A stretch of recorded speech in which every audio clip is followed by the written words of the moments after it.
Hey everyone. Tonight we are diving into one of the most fascinating and often overlooked periods in ancient history. We're talking about a time when Egypt, the superpower of the ancient world, completely fell apart, only to be conquered and saved by its southern neighbor. We're talking about the 25th dynasty, the Kushite rulers, the Black Pharaohs of Nubia, who came north to claim the double crown and restore the very traditions their predecessors had left to crumble.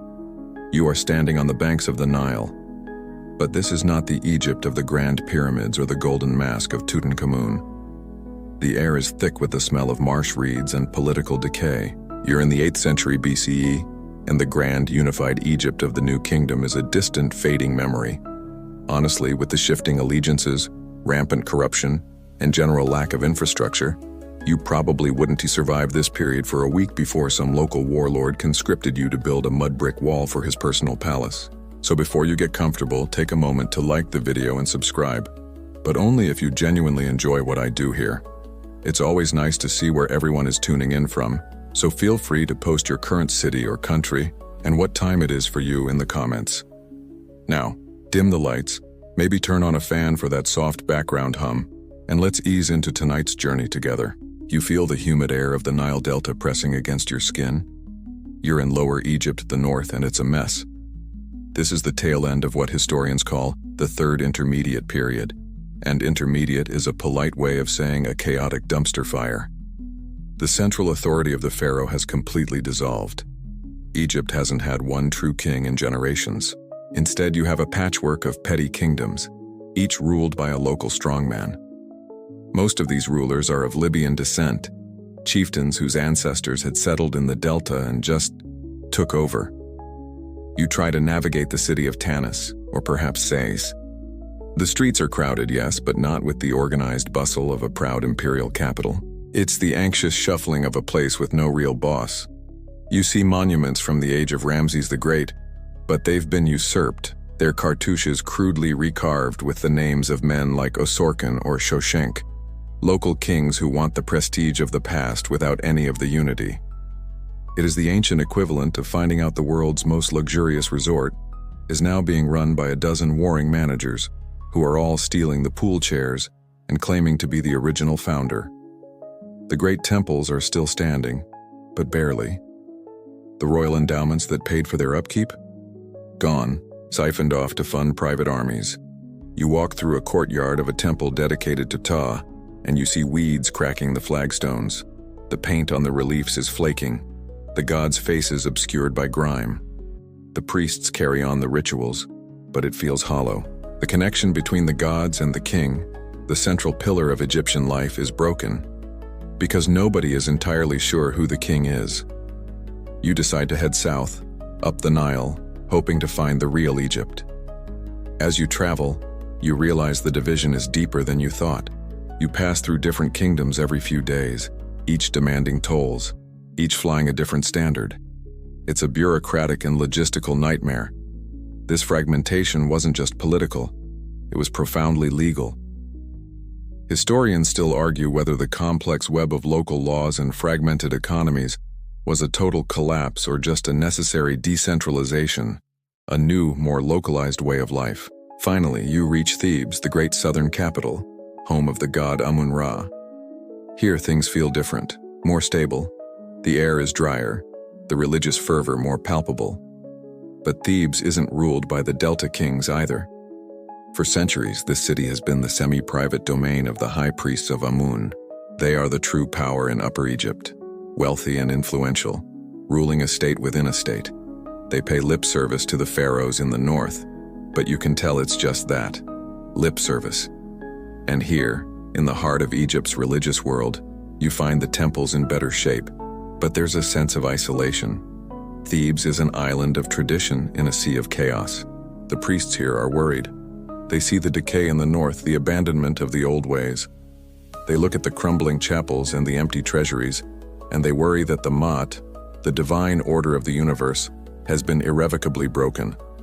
And it's here, standing on the docks of Thebes, that you notice something.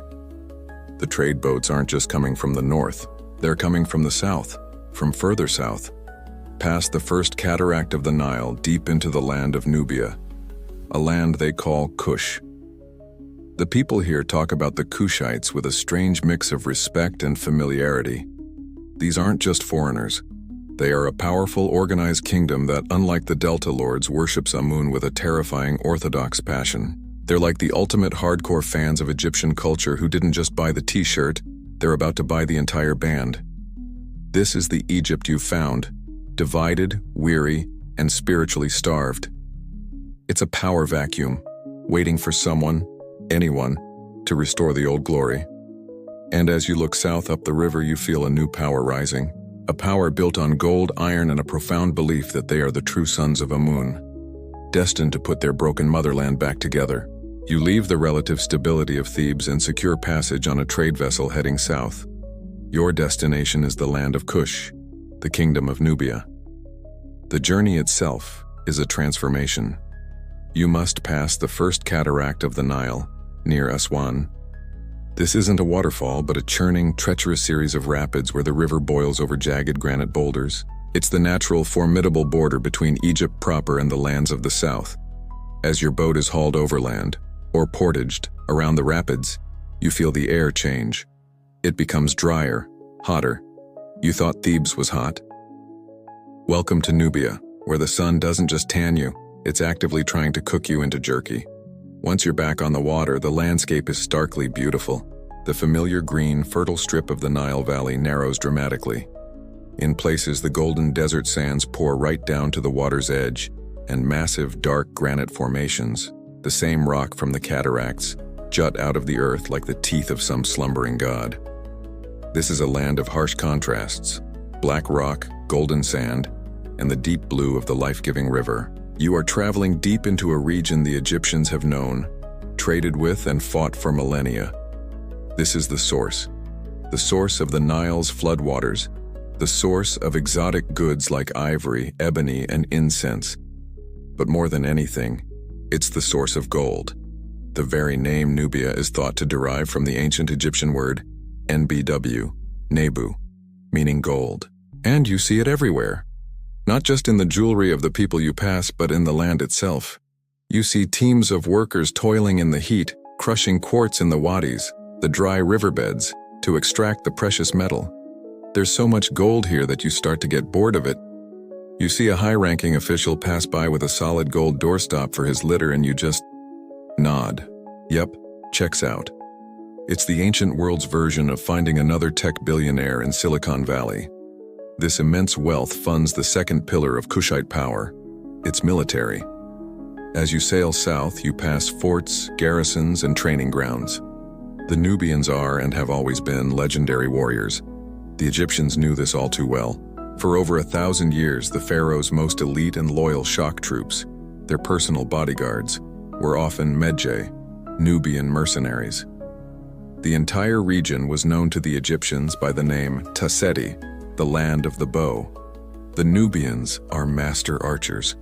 You watch a group of teenagers practicing by the riverbank, firing arrows with impossible speed and accuracy. They're not just shooting at targets, they're shooting at fish that breach the water and they aren't missing. It's a terrifying display of skill, and you realize this isn't just a kingdom, it's a warrior society, funded by bottomless reserves of gold.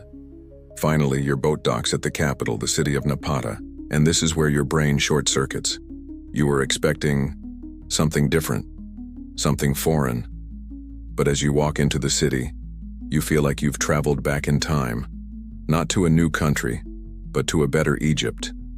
The temples are built from fine sandstone, their pylons carved with reliefs of Amun-Ra, Mut, and Khonsu, the Theban triad. You see priests, shaven-headed and draped in white linen, performing familiar rites. You see scribes writing in flawless Middle Egyptian hieroglyphs. You see obelisks, sphinxes, and statues of kings in the classic pharaonic pose, 1 foot forward, hands clenched. It's like finding a group of people in the 21st century who are unironically living like it's the 1950s, right down to the unfiltered cigarettes and the complete belief in their own superiority. Except, here, it's sphinxes and obelisks. This is the great paradox of the 25th dynasty. They are outsiders who are more culturally Egyptian than the Egyptians themselves. How? You have to remember that during the New Kingdom, Think Ramses the Great. Egypt didn't just trade with Nubia, it conquered and colonized it. For 500 years, Nubia was an Egyptian province. The viceroy of Kush was one of the most powerful men in the empire. The Egyptians built massive temples, imposed their administration, and educated the local Nubian elite in Egyptian schools, teaching them to read, write, and worship like Egyptians. Then, around 1070 BCE, the New Kingdom collapsed. Egypt fell into the chaos of the Third Intermediate Period, the very chaos you just left in the north. The colonial administration packed up and went home. But the culture stayed. The local Nubian lords who took over didn't burn the temples. They prayed in them. They didn't abandon the hieroglyphs. They mastered them. They didn't revert to their old gods. They embraced Amun-Ra as their chief deity. Historians still argue whether the Kushite kingdom that emerged from this vacuum was a direct, uninterrupted continuation of the New Kingdom's colonial government, simply run by locals, or if it was a native Nubian resurgence that brilliantly adopted the style of pharaonic power to legitimize its own rule. Whatever the answer, the result is what you see before you. A powerhouse kingdom with the wealth of Africa, the military prowess of Nubia, and the spiritual heart of traditional Egypt. They look north at their fragmented, chaotic mother country, and they aren't just thinking of conquest, they are thinking of salvation. You're standing in the grand hypostyle hall of a Napatan temple, and the scent of burning incense, frankincense brought from the land of Punt, is overpoweringly familiar. It's the same smell you associate with Thebes. You look at a relief of a pharaoh, and he's wearing the Kipresh, the blue war crown, just like Thutmose III. But the name in the cartouche is Alara or Kashta, a name you don't recognize from Egyptian king lists. It's a Kushite name. You realize that to understand these people, you have to understand that their connection to Egypt isn't a new obsession. It's not a phase. It's a relationship that is thousands of years old, arguably as old as Egypt itself. You have to rewind your mind, go back, way back. Before the first pyramids, before the first pharaoh, before Egypt was even a single country. You're in 3500 BCE. In the south, you have the A-group culture, a sophisticated Nubian society. In the north, you have the Napata culture, the people who will eventually become the dynastic Egyptians. And what are they doing? They're trading, extensively. You see elegant Napata pottery in Nubian tombs and find Nubian gold and ivory in Napata graves. They were contemporaries, two fledgling powers growing up alongside each other on the same river. They weren't Egypt and Nubia, they were just neighbors. But as Egypt unified and the pharaohs of the Old Kingdom consolidated their power, that relationship changed. The neighbor became a rival, and the rival became a resource. You look at the records of pharaohs like Sneferu, the guy who built the bent pyramid. He boasts on one monument of hacking up the land of Nubia, taking 7,000 prisoners and 200,000 cattle. It's a brutal, dismissive brag, and it sets the tone for a millennium. Egypt was the superpower, and Nubia, or Tesseti, land of the bow, was the unruly, resourceric territory to be plundered. The Egyptians were, frankly, a bit obsessed with them. This is a mainstream historical fact. Archaeologists have found thousands of execration texts. These were little clay figurines or pottery bowls inscribed with the names of Egypt's enemies. Priests would then ritually smash them, believing it would magically break the power of the people named. And who shows up on these lists constantly? The chiefs of Kush. It's like a magical burn book, and the Nubians had their own chapter. This fear and rivalry reached its peak in the Middle Kingdom. You travel to the Second Cataract, a place called Semna. Here, the pharaoh Senusret III built a string of massive mud brick fortresses, the most formidable military architecture the world had yet seen. This was not a trade outpost. It was a hard border, a keep-out sign written in millions of bricks. You stand on the battlements of the fortress at Buhan looking south, and you can feel the Egyptian paranoia. They weren't just dominating, they were defending. A little further south at Semna, you find the border stone, the stele of Senusret III himself, and it's one of the most wonderfully salty artifacts in history. It's a "get off my lawn" message carved in stone.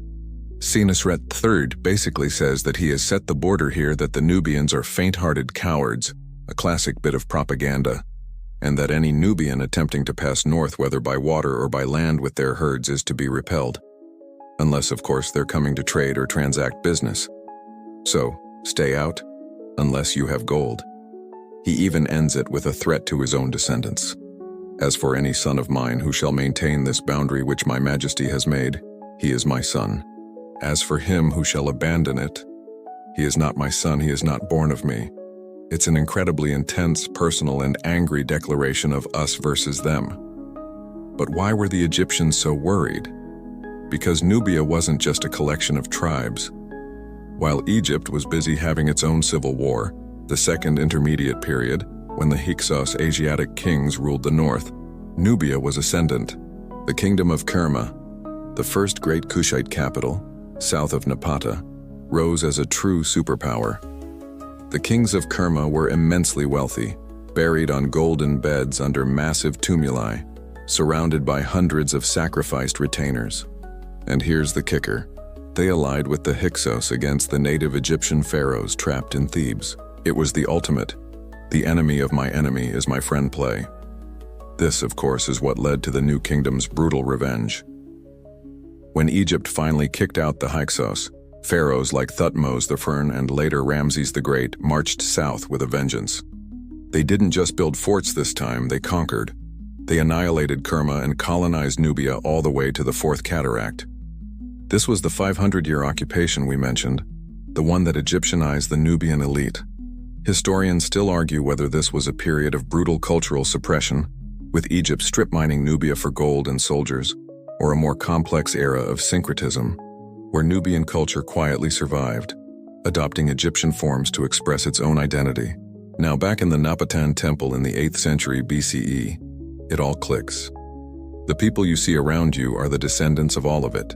The A-group traders, the hacked-up enemies of Sneferu, the cursed chiefs of the execration texts, the mighty kings of Kerma, and the educated colonized elite of the New Kingdom. They have this entire complex 3,000-year history swirling in their blood. They look north at the squabbling Libyan warlords in Tanis and Sais, and they don't see the masters of the world. They see imposters. They see a house they helped build, a house they fought, a house they were forced to serve, now falling into ruin. And they believe with every fiber of their being that only they have the piety, the power, and the historical right to fix it. You step out of the Napatan temple, your eyes adjusting to the bright, dry sunlight. The city of Napata itself is impressive, a thriving center of trade and religion. But your gaze is pulled inevitably to the one thing that dominates the entire landscape. It's a mountain, but it's not a jagged snow-capped peak. It's a massive, flat-topped, rusted sandstone mesa that rises abruptly from the desert floor, standing like a colossal, silent sentinel next to the Nile. This is Gebel Barkal, the holy mountain. This is not just a geological feature. To the people of Kush, this is the center of the universe. It is their Mount Olympus, their Vatican, their Jerusalem, all compressed into one stunning table-topped monolith. You feel an almost magnetic pull, a sense of gravity that isn't just physical. You walk towards its base, and the closer you get, the more it towers over you, its sheer cliff seeming to glow in the afternoon sun. The air here feels different, thinner, more still. The bustle of the city fades, replaced by a profound, humming silence. This is the home of Amun, not just an Amun, but the Amun. The Thebans in Egypt believe Amun resides at their great Karnak temple. The Kushites hear this, and they smile politely. They know Amun lives here inside this very mountain. This is his birthplace, his primary residence, the throne of the two lands. The Karnak temple, in their view, is just a secondary shrine, a sort of summer home for the god. This mountain is the source. As you get closer, you notice the great temple of Amun, nestled right at the mountain's foot. It's a massive, sprawling complex, built in the classic Egyptian style with pylons and courtyards, clearly meant to rival its Theban counterpart. This is a mainstream historical fact. The Kushite kings built and lavishly endowed this temple, B500, as the spiritual heart of their kingdom. But the temple, as grand as it is, feels secondary to the mountain itself. The temple is the lobby, the mountain is the throne room. Then you see it. On the southwestern corner of the mountain, a detached spire of rock, a pinnacle 74 meters tall, juts up from the main body. It's weathered and shaped by millennia of wind. And from this specific angle, standing near the temple, it looks unnatural. It looks exactly like a rearing cobra, its head flared, wearing what looks unmistakably like a crown. It's a uraeus. The divine cobra, the symbol of protection and royal authority that adorns every pharaoh's crown. You have to rub your eyes. It's a geological coincidence so perfect, it feels impossible. To the Kushites, this was no coincidence. This was a sign. This was the uraeus of Amun himself, frozen in stone, a permanent divine declaration that this place was his, and that the kings who ruled from its shadow were his chosen. This is a quirky, fringe tidbit that is utterly central to their faith. You can't unsee it. That giant stone cobra is staring down at the temple, guarding the holy mountain forever. It's probably the most intimidating keep off the grass sign in the ancient world. You watch as a procession of priests, clad in white linen and leopard skins, emerges from the temple. They aren't walking towards the river. They're walking towards the cliff face, carrying a miniature golden bark of Amun. They are going to present the god's image to the mountain. Historians still argue whether the intense worship of Amun here was a purely Egyptian import, learned and adopted during the New Kingdom colonization, or if it was a brilliant fusion with a much older indigenous Nubian deity. Was there a local ram-headed god of the mountain, a spirit of the rock, that the Kushites saw reflected in the Egyptian Amun, who was also often depicted as a ram? It's a classic chicken and egg problem. Did they see the Egyptian god and say, "That's our guy"? Or did the Egyptians centuries earlier see the Nubian god and say, "That's our Amun"? Either way, the result is what you're witnessing. A faith that is more orthodox, more fervent, and more profoundly certain than anything you saw in the pure Egypt of the north. This mountain, this faith, is the ideological engine for everything that is about to happen. The kings who rule here don't just have political ambition. They have a divine mandate from a god who lives in a giant rock. They believe they are the only ones who can choose the true pharaoh. In fact, they believe the mountain itself picks the king. Legends say the royal brothers would go to the temple, and the priests in a divine trance would be seized by the spirit of Amun, who would point out the chosen one. It's a great way to skip the whole bloody civil war part of succession, though it probably made family gatherings a bit awkward. "No, you go first," I insist. "I don't want the mountain to smite me." You look back up at that stone cobra silhouetted against the deep blue of the sky. You realize the rulers of this land don't just look at Egypt with ambition. They look at it with pity. They see a land that has forgotten its father, a land whose God's real home is here in Kush. And they are about to launch a crusade to bring their straying motherland back under the shadow of the holy mountain. You are standing at the base of Gebel Barkal, the holy mountain, and you can feel the sheer, thrumming certainty of the place. It is a kingdom built on the unshakable belief that they are the true chosen ones of Amun. This kind of divine confidence doesn't just sit still. It needs a champion, it needs an arm, and you now see him striding out of the Napatan palace, his gold and ivory-adorned sandals kicking up the dust. His name is Kashta, a simple name, one that just means the Kushite. He's not subtle, and he has ambition that makes the Nile look like a small creek. Kashta is the first of the Napatan kings to formally make a claim on the throne of Egypt. He looks north and he sees the same mess you did, the fragmented delta, ruled by Libyan warlords who, in his pious eyes, are little more than squatters. But Kashta is smart. He's not a brute. He doesn't just raise an army and go charging into the swamps of the delta. That's expensive, it's messy, and you lose a lot of good soldiers to crocodiles and disease. No, Kashta understands that the true key to Egypt isn't the political capital in the north. It's the spiritual capital in the south. It's Thebes. You travel north with him, back to the city you just left, the domain of the high priests of Amun. But as you re-enter the sacred precincts of Karnak, you realize the high priest isn't the only power player. In fact, he's arguably not even the main one. The real power, the person who truly controls the vast estates, the immense wealth, and the spiritual authority of the Theban region, is a woman. Her title is the Hemnet Yertepyen Amun, the god's wife of Amun. This is one of the most fascinating and powerful political offices in the ancient world. The quirky tidbit is that this was a position of celibacy, but also of supreme power. The god's wife was the divine ceremonial consort to the god Amun himself. Since she was married to the god, she couldn't take a human husband. This meant she couldn't have children to pass her title to. Instead, power was transferred by adoption. The sitting god's wife would legally adopt a daughter who would become her heir. This created a unique, unbroken dynasty of women, ruling the wealthiest part of Egypt for centuries. It's a brilliant system for consolidating power and wealth without getting it all muddled by messy male succession wars. The current god's wife is a woman named Shepenwepet Piye.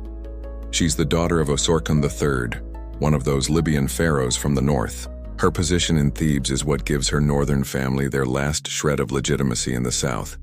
And Kashta wants it, so he arrives in Thebes. Historians still argue whether this was a peaceful diplomatic visit, a calculated political negotiation, or a friendly arrival backed by a very large, very well-armed Kushite army. Was it a Godfather-style offer she couldn't refuse, or did the Theban priesthood, weary of the northern chaos, welcome this pious, stable, and incredibly wealthy southern king? We'll probably never know. But what we do know is the result. You are standing in the Great Hall of Karnak. The air is thick with incense. You see Kashta, the Kushite king, in his distinctive regalia, the ram's head amulets, the fine linen, the powerful Nubian frame. He is in negotiations with Shepenwepet I, the god's wife, and he has brought his daughter. Her name is Amunirdis. The deal is struck. Shepenwepet I, the northern princess, officially adopts Amunirdis I, the southern princess, as her daughter and her designated heir. This is the mainstream historical fact that changes everything. It's a masterstroke of political chess. With this one single bloodless move, Kashta has just installed his own daughter as the next ruler of Thebes, gained effective control over all of Upper Egypt, from the Sudanese border all the way to the city of Hermopolis, legitimized his family in the very heart of Egypt's religious establishment, acquired the immense wealth of the Amun priesthood, which he can now use for his own purposes. He hasn't conquered Egypt, not really. He's just acquired its most important part. It's like buying a controlling interest in a company's most profitable division. He doesn't need to fight the squabbling managers in the Delta. He just bought the factory that makes all the money. Off the back of this success, Kashta officially proclaims himself King of Upper and Lower Egypt. This is, at the time, a hilarious exaggeration. He controls zero of Lower Egypt. He's like a guy who buys a single Starbucks in Austin and declares himself CEO of Global Coffee. But here's the thing. His claim is now stronger than anyone else's. He has the backing of Amun's priesthood. He has the legitimacy of the Theban succession. He is the first pharaoh of what will become the 25th dynasty. You watch as his daughter, Amunirdis, is installed in the cloisters of the god's wife. She is now the heir to Thebes. The Kushite infiltration is complete, and it was done with a pen, well, a papyrus roll, and a religious ceremony, not a sword. The foundation is laid. The south is secure. All that's left is for Kashta's son to look at the bickering kings in the north and decide to finally clean house. Kashta's brilliant political maneuver has secured the south. His daughter Amunirdis is now the heir to Thebes, the heart of Amun's cult. But Kashta himself doesn't get to see the final unification. That task falls to his son. And his son is a very different kind of man. You now stand in the audience hall at Napata as the crown passes to him. His name is Piye. You might see it written as Pianki, but Piye is the name he preferred, and Piye makes his father look like a mild-mannered diplomat. Piye is not just a king. He is a zealot. He is a fundamentalist. He has been raised in the shadow of Gebel Barkal, the holy mountain, and he believes in Amun with a burning, uncompromising, and almost terrifying intensity. You look at him and you don't see a politician. You see a true believer, a man who spends more time in the temple than in the throne room, a man who is personally deeply offended by the state of the world. He's been ruling from Napata, consolidating his power in Kush and Upper Egypt, seemingly content. But then word arrives from the north. The very chaos his father exploited is beginning to consolidate against him. A chieftain in the delta, a man named Tefnacht, ruler of the city of Sais, is getting ambitious. He's not just calling himself a king, he's doing what Kashta did, but in reverse. He's uniting the various Libyan princelings and strongmen of the delta. He's formed a coalition, a northern alliance, and he's leading an army south. He has swept through Middle Egypt, capturing cities, and he is now marching towards Thebes. He is threatening the estates of Amun. He is threatening Piye's sister, the god's wife. You are in the temple with Piye when this news arrives. The messengers are frantic. This is a declaration of war. Piye is furious. But it's not the cold anger of a king whose territory is being invaded. It's the hot, righteous fury of a high priest, whose holy ground is about to be desecrated. To Piye, Tefnacht isn't just a political rival, he's a heretic. A northern barbarian leading a band of godless rebels against the chosen kingdom of Amun. His response is immediate. He dictates a message to his commanders in Thebes. You are to bottle up his army, besiege the city of Hermopolis. Do not let him advance one step further. And then, he prepares for war. But this will not be a mere campaign. This, he declares, is a holy war, a crusade. You are swept up in the mobilization. This is the mainstream historical fact. In his 20th year as king, Piye assembles a massive army and a fleet of transports. The shipyards of Napata and Thebes are working day and night. But Piye doesn't just send his army. He decides to lead it after one crucial event, the New Year's festival. He sails north to Thebes not just to marshal his troops, but to personally preside over the Opet festival, the holiest celebration of Amun. He walks in the procession, he makes the sacrifices, he publicly and powerfully merges his role as king with his role as Amun's champion. Then he gives his army its orders. And this is the quirky tidbit that shows you exactly who he is. He doesn't give them a rousing band of brothers speech about glory or gold. He gives them a purification ritual.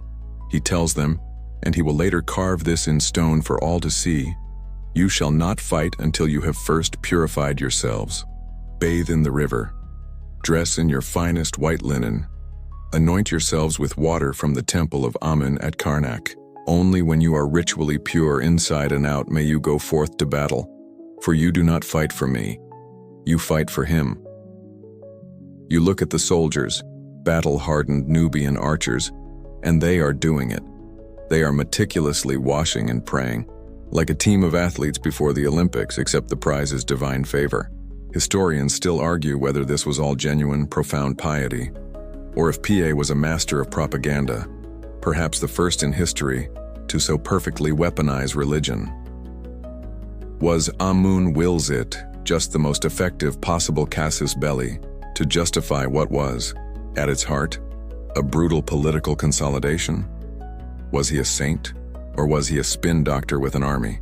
Looking at the burning conviction in his eyes, you suspect the truth is that he was both, and he probably couldn't tell the difference himself. The fleet sets sail from Thebes. It is a sight to behold. Hundreds of ships, packed with soldiers from deep within Nubia, their banners flying the ram's head of Amun. But it's not a blitzkrieg. It's a procession. It's the world's most aggressive pilgrimage. Every time they pass a major temple, they stop, they land, they make sacrifices, they pray. His enemies in the north can see this armada coming for weeks. They're probably getting daily updates. Lord Tefnacht? He's stopped at Dendera. He's sacrificing 100 oxen. No, he's not attacking, just praying, very loudly. It must have been unnerving. You are on the flagship sailing north. The tension is building. The Northern Coalition is waiting. They've had time to prepare, to fortify their cities. But you realize they are preparing for a king. They're preparing for a political war, a squabble over territory. They have no idea that what is sailing towards them is a holy typhoon, a man who believes he is the avenging hand of God himself. The smoke of the sacrifices has cleared. The roar of the soldiers and the hymns of the priests have faded. The war is over. Piye's holy fleet, having sailed north in a wave of righteous fury, has returned to Nubia victorious. You are not in Thebes, not in the conquered north. You are back where it all began, at the spiritual heart of the Kushite kingdom, in the great temple of Amun at the foot of the holy mountain, Gebel Barkal. Piye has come home to thank his father, Amun, for the victory, and he has brought a souvenir, a receipt you might call it. You are standing in front of it now. It's a massive, round-topped slab of dark granite, almost 2 meters high, polished to a gleam. It's covered on all 4 sides with some of the most beautiful, precise, and tiny hieroglyphs you have ever seen. This is the mainstream historical fact, the great victory stele of Piye. This isn't just a simple I came, I saw, I conquered monument. This is a novel. It's Piye's personal diary of the entire campaign, written in the first person, dictated by the king himself. It's a work of history, a religious testament, and one of the most incredible pieces of political propaganda ever carved in stone. You run your fingers over the cool carved surface. Don't actually do this, the museum guards would have a fit. You can almost hear Piye's voice, full of piety and absolute self-regard. He tells the whole story. He details how he sent his armies ahead, how they besieged the city of Hermopolis, and how he grew impatient with their progress. He describes sailing north himself, arriving at the siege and being appalled. He wasn't just angry, he was personally insulted. He describes building siege ramps and towers, and how he made it stink of death. The city surrendered almost immediately. The king of Hermopolis, a man named Nimlot, comes out to surrender. He brings his wife, his daughters, and a mountain of tribute, gold, silver, turquoise, and jewels. He lays it all at Piye's feet, begging for his life, and Piye is barely interested. He gives the treasure a passing glance. He's looking for something else. He demands to be taken to Nimlot's stables. And this is where you find the quirky tidbit, the detail that makes Piye leap off the stone and become a real, complex person. You are walking with him into the stables. The smell of old hay and nervous animals fills the air, and Piye sees the horses. They are thin, their ribs are showing, their troughs are empty. They've been neglected during the long siege. Piye explodes. The stele records his exact words, a furious, righteous tirade aimed at Nimlot. I swear, as Ra loves me, it is more grievous in my heart that my horses have been starved than any other evil you have done. You have to pause and process this. This man just conquered Nimlot's city, probably slaughtered a good number of his soldiers, and is now having hissy fit because the horses weren't fed properly. It's the most specific, wonderfully strange complaint in the annals of warfare. It tells you everything about him, his Nubian heritage. The Kushites were master horsemen, and their horses were buried with them like family. His absolute sense of order, and his belief that even in war there are standards. He's like a supervillain who, in the middle of a monologue, stops to complain that his henchmen aren't recycling properly. The stele continues. After scolding Nimlot about equine care, Piye moves north. He describes the capture of the great fortress of Memphis, which his enemies thought was impregnable. Tefnacht, the leader of the rebellion, had fortified it and told the defenders, "The river flows on the east, the walls are high, the granaries are full, I will not be taken." Piye didn't bother with a long siege. He saw the Nile was high, flooding up to the city walls, so he just sailed his fleet right up to the ramparts. He used the masts and spars of his ships to create makeshift bridges, and his Nubian archers and shock troops poured over the walls like a wave. The city fell in a single day. This broke the back of the rebellion. The Delta Kings, all those petty Libyan warlords, came one by one to surrender. You look at the top of the stele, the lunette. It shows the scene. Piye is on his throne, the image of Amun beside him. Before him are 4 kings, but they are not equals. 3 of them are kneeling, kissing the ground. The 4th, Nimlot, the horse guy, is standing, being presented personally to Piye. Why? Because, as the stele explains, Nimlot was considered ritually pure and did not eat fish, a common delta food that the pious, cattle-herding Kushites found disgusting. The other kings were unclean and were not even allowed in the royal presence. Historians still argue whether the campaign was a total success. Piye's main rival, the great chief of the West, Tefnacht, never personally showed up. He holed up in a swamp and sent a messenger, offering his submission from a distance. Piye accepted this. He put it on the stele, which suggests he was fine with it. But it's a little anticlimactic. Did Tefnacht truly submit? Or did Piye just get bored and declare victory?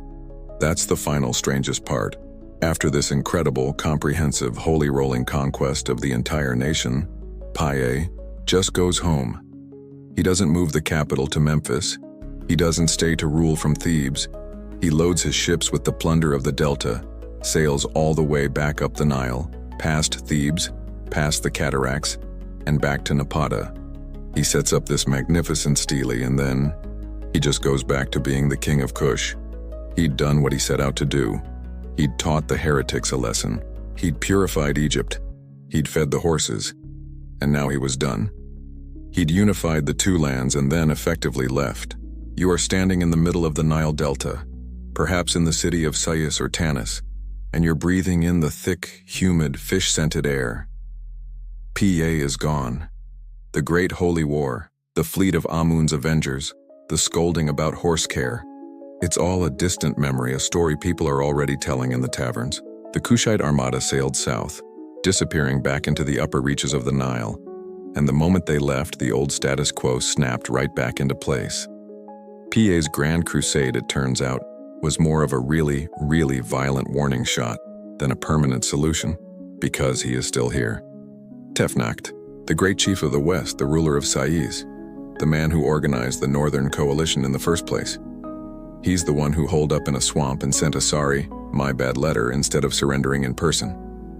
And the second Piye was gone, Tefnacht was back at his desk, reforming his alliances and reasserting his power. He even, with breathtaking audacity, declared himself king of Upper and Lower Egypt, founding his own dynasty, the 24th dynasty. This dynasty would consist of, well, him and his son.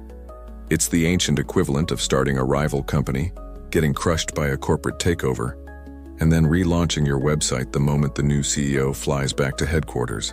You need to understand who these people, these rivals, really are. They aren't native Egyptians in the classic sense. This is the mainstream historical fact. For centuries, the pharaohs of the New Kingdom had hired Libyan tribes from the west, people known as the Ma or Meshwesh, as mercenaries and bodyguards. They paid them in land, letting them settle in the fertile delta. Over generations, these military families grew powerful. They intermarried with the local priesthoods, adopted Egyptian names, worshipped Egyptian gods, and built Egyptian-style tombs. But they never quite lost their distinct identity. They were the military aristocracy. And when the New Kingdom collapsed, they were the ones left holding the swords. They just took over. So the delta you're standing in is not a unified kingdom. It's a pentarchy or maybe even a dodecarchy. A loose, squabbling, backstabbing confederation of 5 or 8 or 12, it changed constantly, petty kings, all of Libyan descent. You have Osorkon IV at Tanis, Euputu at Leontopolis, and Tefnacht at Sais, all vying for the big prize. Navigating this political web is exhausting. It's like Game of Thrones, but everyone has a slightly less impressive title and a lot more crocodile-themed jewelry. You're trying to do business in the Delta. You go to one city, and they honor the currency of King Osorkon. You travel 10 miles downriver, and suddenly that currency is worthless, and you're in the territory of King Tefnacht, who demands a different tax. It's a bureaucratic nightmare. These kings aren't pious zealots like Piye. They are pragmatists. They are merchants. Their power comes from controlling the lucrative Mediterranean trade routes. You see ships arriving not from Nubia, but from Phoenicia, from Cyprus, from the fledgling city-states of Greece. The air smells of salt and cedarwood and olive oil. This is the quirky tidbit. While Piye was building a massive 2-meter-high stele bragging about his holy war, these Delta kings were commissioning donation stelae. These are small, often quite crudely carved stones that record their great achievements, such as, I, the great chief, have donated 3 auroras of farmland to the local temple of Sobek, the crocodile god, so that he may have bread and beer for eternity.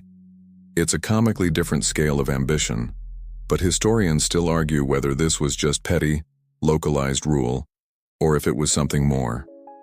Later Greek historians, like Herodotus, would remember Tefnacht's son, Bakenranef, or Bokhoris to the Greeks, as a great and wise lawgiver, a man who created laws protecting the poor from debt.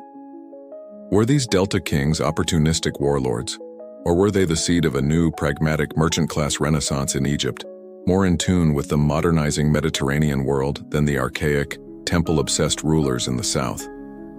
Either way, this is the problem. Piye's conquest was incomplete. He never got Tefnacht's actual physical submission, and now Tefnacht's son Bakenranef is ruling from Sais, claiming the pharaonic titles and, crucially, trying to make diplomatic inroads with the real rising power in the region. Not Kush, not the Delta kings, but the brutal, terrifying, iron-wielding Assyrian Empire, which is already beginning to gobble up the kingdoms of the Levant. Back in Napata, Piye eventually dies and is buried in his pyramid. His brother Shabaka takes the throne, and Shabaka looks north. He sees Piye's victory has resulted in a rival dynasty that is now trying to ally with the Assyrians. He sees the problem of the Libyan rivals is not in fact solved. Piye just kicked the hornet's nest. It's up to Shabaka to burn the nest to the ground. You are in Napata, standing by the royal necropolis of El Kuru. You watch the elaborate, traditional Nubian burial of the great King Piye. He is laid to rest in a pyramid, a style of tomb that hasn't been fashionable in Egypt for almost 1,000 years, and he is buried with his beloved horses, their bodies carefully arranged in a row. His holy war was a blazing success, but his victory was absentee. He unified the two lands and then left, creating a power vacuum that the Delta kings like Tefnacht and his son Bakenranef were all too happy to fill. The dynasty Piye founded was, so far, a long-distance one, but now his brother takes the throne. His name is Shabaka, and Shabaka is a very different kind of ruler. He has his brother's piety, he has the same unshakable belief in the Kushite mission, but he has zero of Piye's mission accomplished, let's go home attitude. He sees the resurgent 24th dynasty of Bakenranef in Sais, and he sees the diplomatic feelers that Bakenranef is sending to the Assyrians. He sees a job that was left unfinished. Shabaka is not a crusader, he is an emperor, he's here to rule. You march north with Shabaka's army. But this is not Piye's slow, prayer-filled pilgrimage. This is a swift, brutal, and decisive campaign of consolidation. Shabaka sweeps into the Delta, his sights set firmly on Bakenranef, the last rival pharaoh in Sais. The campaign is quick and it is final. This is a point of grim fascination where historians still argue over what happened next. The later Egyptian historian Manetho, writing centuries later, states in his king list that Shabaka captured Bakenranef, whom the Greeks called Bokhoris, and had him burned alive. This is a shocking, visceral, and profoundly un-Egyptian act. The Egyptians were obsessed with preserving the body for the afterlife. To burn a rival would be to deny him his very eternity. Was this a real act of brutal, calculated terror, a warning to any other Delta lords with big ideas? Or was this a later piece of propaganda, a fabrication to make the Kushite king seem monstrous? We will never know. But what is certain is that Bakenranef vanishes from history. The 24th dynasty is extinguished. With the Delta rivals crushed, Shabaka is now the undisputed sole ruler of Egypt, from the Mediterranean coast all the way south, deep into Nubia. He has the largest empire on earth at this moment. But what does he do? He doesn't rule from Napata, like Piye. He doesn't even rule from the great religious capital of Thebes, his family's spiritual home. Instead, you follow his royal barge to the very junction of Upper and Lower Egypt. You see the place where the Nile Valley's green ribbon fans out into the wide, fertile delta. You have arrived at the ancient, sacred, and strategically perfect capital, Memphis. This is the mainstream historical fact that defines his reign.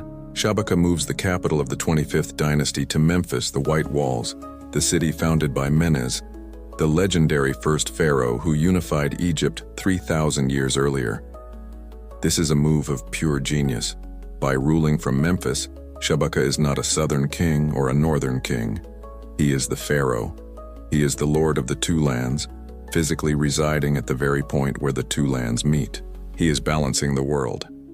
From here, he can oversee the rich agricultural lands of the delta, manage the lucrative Mediterranean trade, and maintain his connection to the powerful Theban priesthood in the south. He is no longer an invader. He is the central cog in the great machine of the Egyptian state. You walk through the streets of Memphis. The city is buzzing. After centuries of being a secondary capital, it is once again the heart of the empire. You see Kushite officials, with their distinctive features and Nubian names, working alongside Egyptian scribes from the north. You see Nubian soldiers, the Naheshu, guarding the great temple of Ptah. Shabaka isn't just conquering, he's fusing. He's merging his Kushite power structure with the ancient Egyptian bureaucracy. And here's the quirky tidbit. Centuries later, the Greek historian Herodotus would write about Shabaka, he calls him Sabakos, and paint a picture of an incredibly merciful and wise king. Herodotus claims that Shabaka abolished the death penalty in Egypt. Instead of executing criminals, he supposedly sentenced them to hard labor, forcing them to build dikes and embankments to raise the ground level of their cities, protecting them from the annual Nile flood. It's a lovely story. Is it true? Almost certainly not. But it tells you that Shabaka's reign was remembered as a time of stability, justice, and major public works. He wasn't just a warlord. He was a builder. He was the one who truly cemented the Kushite 25th dynasty, not as a foreign occupation, but as a legitimate, functioning, and resident pharaonic government. The Nubian Pharaohs are no longer just a threat from the south. They are the Pharaohs, period. You're standing in the bustling streets of Memphis, the newly re-established capital of a unified Egypt. The civil war is over. The Delta rivals are gone, either burned alive or swearing loyalty. Shabaka, the Kushite king, is firmly on the throne, not as a conqueror from Napata, but as the legitimate resident pharaoh of Egypt. The two lands are one, under a single, stable, and incredibly wealthy ruler for the first time in centuries. And what's the first thing you do when you take over a massive, ancient, and incredibly run-down estate? You start the renovations. This is the beginning of the Great Restoration. Shabaka and his successors look around at the spiritual infrastructure of their new empire, and they are, frankly, appalled. The Libyan kings of the Delta, the ones Piye had so much trouble with, were not great patrons of the national temples. They were focused on their local cults, their Mediterranean trade, and their own political squabbles. The great state temples of Amun, Ta, and Osiris, the ones that legitimized the very concept of kingship, they'd been left to crumble for generations. You join a royal commission of architects, scribes, and priests, heading south from Memphis to do a kingdom-wide damage assessment. It's the ultimate episode of this old temple. You arrive at a site like Abydos, the holy city of Osiris. The chapels built by Seti I are still magnificent, but the outer walls are leaning. The courtyards are filled with sand drifts. The granaries that are supposed to feed the priesthood are empty, their roofs caved in. You can almost hear the Kushite high priest muttering under his breath, "Unbelievable. They were just living like this. Did they even have Mot? Disgraceful." Then you go to Thebes, the spiritual home of the Kushite kings, the domain of their sister, the god's wife of Amun. You walk into the precincts of Karnak. This isn't just a temple, it's a city of gods, built and added to by pharaohs for 2,500 years, and parts of it are a wreck. You see gateways built by Thutmose III in the New Kingdom, their relief so wind-blasted you can barely read the hieroglyphs. You see chapels where the paint has flaked off, leaving the gods as pale, ghostly outlines. This is where the project begins in earnest. This is the mainstream historical fact of the 25th dynasty. They didn't just build new things, they were passionate, obsessive restorers. You see the scaffolding go up. You hear the tap-tap-tap of chisels as artists working on high platforms recarve the faded inscriptions. They are not carving Shabaka's name over the old ones. They are meticulously restoring the names of Thutmose, of Amenhotep, of Ramses. The royal decree carved on stelae across the land is one of proud restoration. His Majesty found this temple, gateway, sanctuary, fallen into ruin, its walls weak. His Majesty commanded that it be made anew, as it was in the beginning. Historians still argue whether this was an act of pure, selfless piety, or the most brilliant political marketing in ancient history. Were these Nubian kings raised on Orthodox Amun worship genuinely horrified by the neglect? Almost certainly. But was it also a political masterstroke? Absolutely. By fixing the temples the native Libyan kings had ignored, the Kushites were sending a clear message. We are not foreigners. We are the true Egyptians. We are the ones who care about the gods. We are the ones restoring Mat, divine order, while your own rulers let it decay. It was a way to out Egypt the Egyptians, and it worked. This restoration goes deeper than just stone and paint. This is the quirky tidbit. It's a restoration of ritual. The pharaoh commands the priests and scribes in the Parank, the House of Life or Temple Library, to find the old texts. You're in a dusty, papyrus-filled room, watching scribes unroll scrolls that haven't seen the light of day since the New Kingdom. They are looking for the original, uncorrupted versions of the temple rituals. They're like chefs throwing out a bad modern cookbook and demanding to see the original, handwritten recipe from the master. You can just imagine the scene. The high priest of Tanis was having the procession walk counterclockwise. The pylon text of Amenhotep II clearly states it must be clockwise after the second verse of the hymn to the Nile.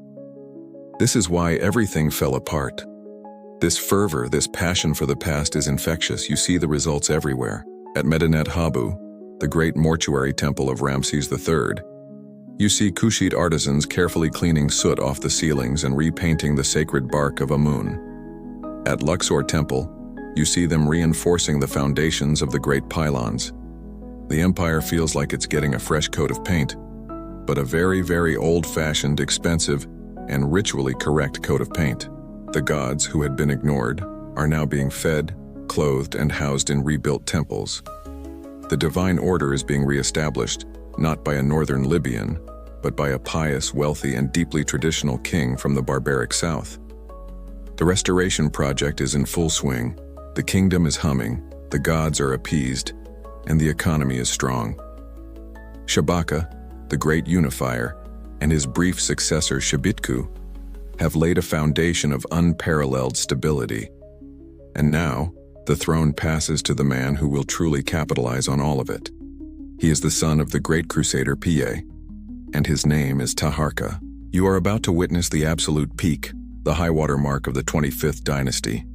A reign of such prosperity and monumental ambition that it rivals the New Kingdom Pharaohs he so admired.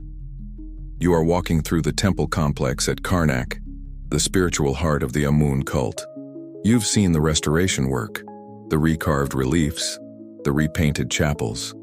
But now you see something new. You're entering the great hypostyle hall, passing through the massive second pylon into the temple's vast first courtyard. And there, it stops you in your tracks. In the middle of this wide-open space where pharaohs have walked for 1,000 years, Taharqa has built something new, something audacious. It's a kiosk.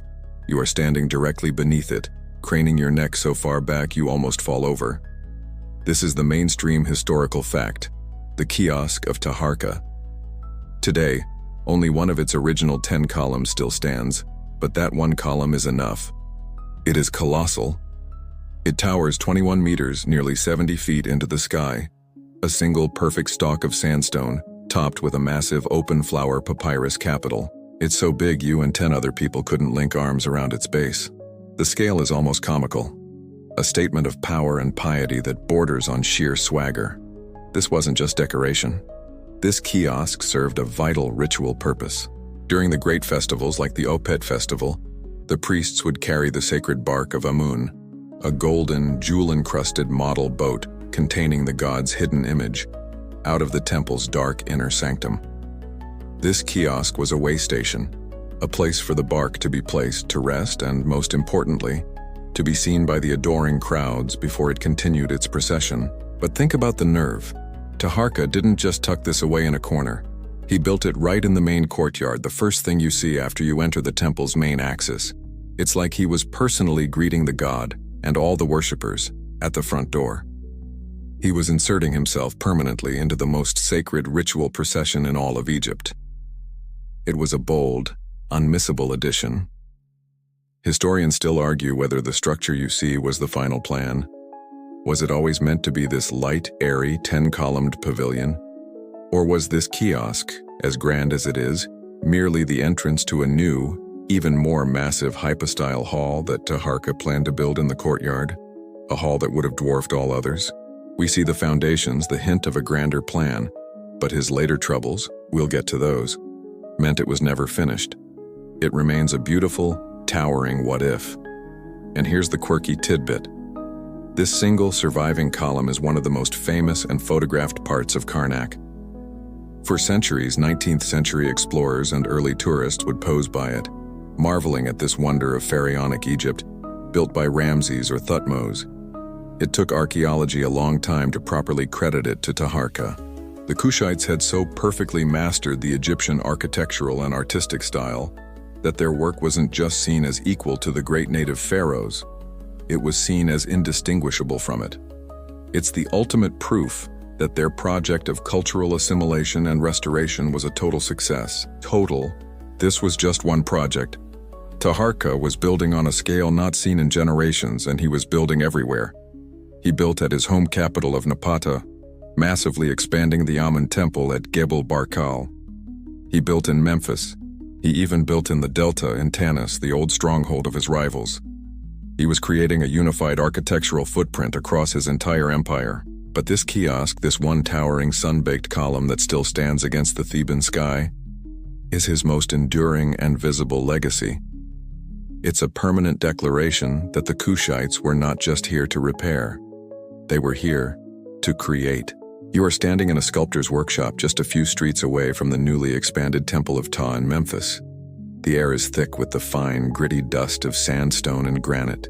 You hear the scrape of bronze chisels and the smooth shush of artisans polishing stone with fine sand and water. You're here to see the new commissions for the royal court, the statues of priests and nobles, and perhaps even a new colossus of Taharqa himself.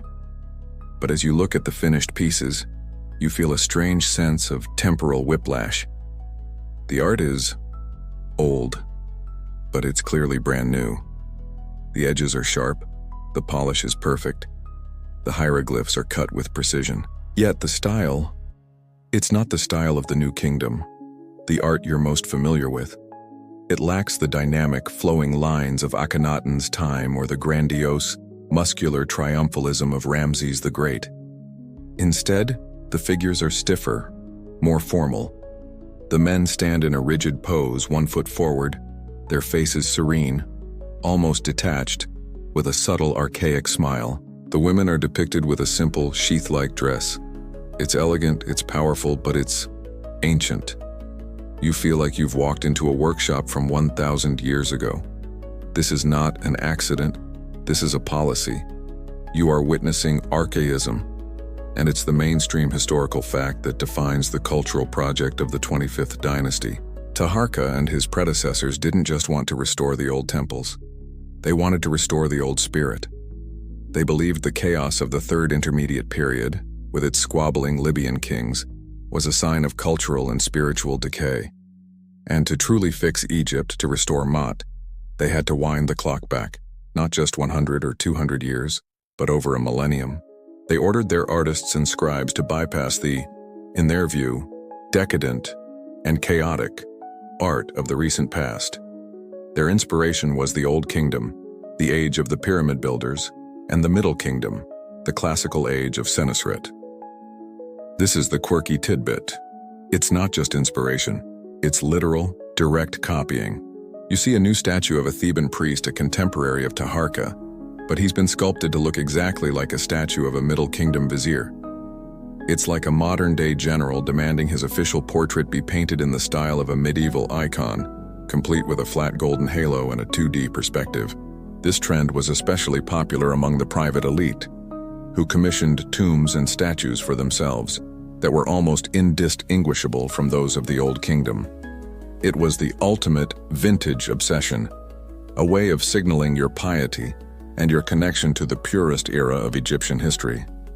Historians still argue whether this archaism was driven by a genuine religious belief that the older forms were more magically potent and spiritually correct, or if it was a profoundly clever political strategy. Think about it. By adopting the style of the Old and Middle Kingdoms, these foreign Kushite pharaohs were performing a brilliant cultural leapfrog. They were bypassing the New Kingdom, the era of the pharaohs who had colonized them in Nubia, and the chaotic intermediate period, the era of their Libyan rivals. They were, in effect, erasing the last 1,000 years of messy history and connecting themselves directly to the foundational, pure, pyramid-building pharaohs. It was a way of saying, we aren't just the latest dynasty. We are the original dynasty returned. We are the true heirs of Mentuhotep and Senesret. This reverence for the past, this belief that the oldest way was the best way, wasn't just in stone. It was in the language. Scribes were ordered to write their formal inscriptions in perfect Middle Egyptian, the classical language that hadn't been in common speech for 800 years.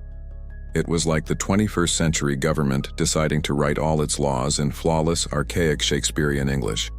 You look at the face of a brand new statue of a priest. It's beautiful, it's strong, and it is timeless. This is the Kushite Renaissance, a cultural movement that wasn't about radical innovation, but about radical, obsessive, and brilliant conservation. They were creating a new future for Egypt by lovingly, meticulously recreating its most ancient past. This obsession with the past, this archaism, wasn't just about making new statues look old. It was a kingdom-wide intellectual project. You're in the Parank, the House of Life, which is the temple library, scriptorium, and university all rolled into one. You're in Memphis, the capital Shabaka established, and this is the command center for the entire cultural restoration. The air is dry and smells of old papyrus and ink. You see scribes hunched over long tables, their reed brushes moving with practiced speed. Their job is not to write new histories or compose new hymns. Their job is to find, copy, and save the old ones. They are on a treasure hunt, scouring temple archives that haven't been properly cataloged in centuries. They're looking for the pure texts, the original rituals, the foundational myths from the Old and Middle Kingdoms. And then, one day, a high priest, his white linen robes stained with the dust of a forgotten storeroom, brings a wooden chest to Pharaoh Shabaka. Inside is a papyrus roll. It's ancient. It's also a complete disaster. It's brittle, the edges are crumbling, and worst of all, it's been eaten by worms. It was the ancient equivalent of finding the original blueprints for the entire country on a corrupted hard drive. You can just imagine Shabaka's reaction. First, a wave of pure, pious horror. This is what the wise kings of the north allowed to happen. They let the words of the gods, the very work of our ancestors, be eaten. It's disgraceful. But right behind that horror is a second, more powerful thought. This is perfect. It is the ultimate justification for his reign. It's Exhibit A in his case against the previous regime. He gives the royal decree immediately. This text is too precious, too sacred to ever be trusted to fragile papyrus again. It must be preserved for eternity. It must be carved in stone. You are now standing in the great temple of Ptah in Memphis, before the result of that decree. It's a large rectangular slab of gleaming black granite, known to us today as the Shabaka stone. This is the mainstream historical fact. The inscription on the stone begins by stating, almost like a modern book's preface, that His Majesty King Shabaka found this ancient text a work of the ancestors which was worm-eaten, and he commanded it to be copied anew so that it became better than it was before. He didn't just save it, he improved it. So what text was worth all this trouble? It's not a list of battles, it's not a king's diary. It's a creation myth, a profound theological document known as the Memphite theology. You try to decipher the dense columns of hieroglyphs. It tells a story of creation that is radically different from the other myths you know. In this version, the supreme creator of the universe, the prime mover, is Ptah, the patron god of, wait for it, Memphis. How incredibly wonderfully convenient for Shabaka, who just moved his entire government to Memphis. The text describes how Ptah, the god of craftsmen, brought the entire cosmos, the other gods, and all living things into being, not with his hands, but with his mind and his voice. The text lays it out clearly. Thought, which is the heart, and word, which is the tongue, have authority over all. It was he, Ta, who gave life to all the gods, by what the heart thought and the tongue commanded. The universe was thought into existence, and then spoken into being. This is the quirky tidbit.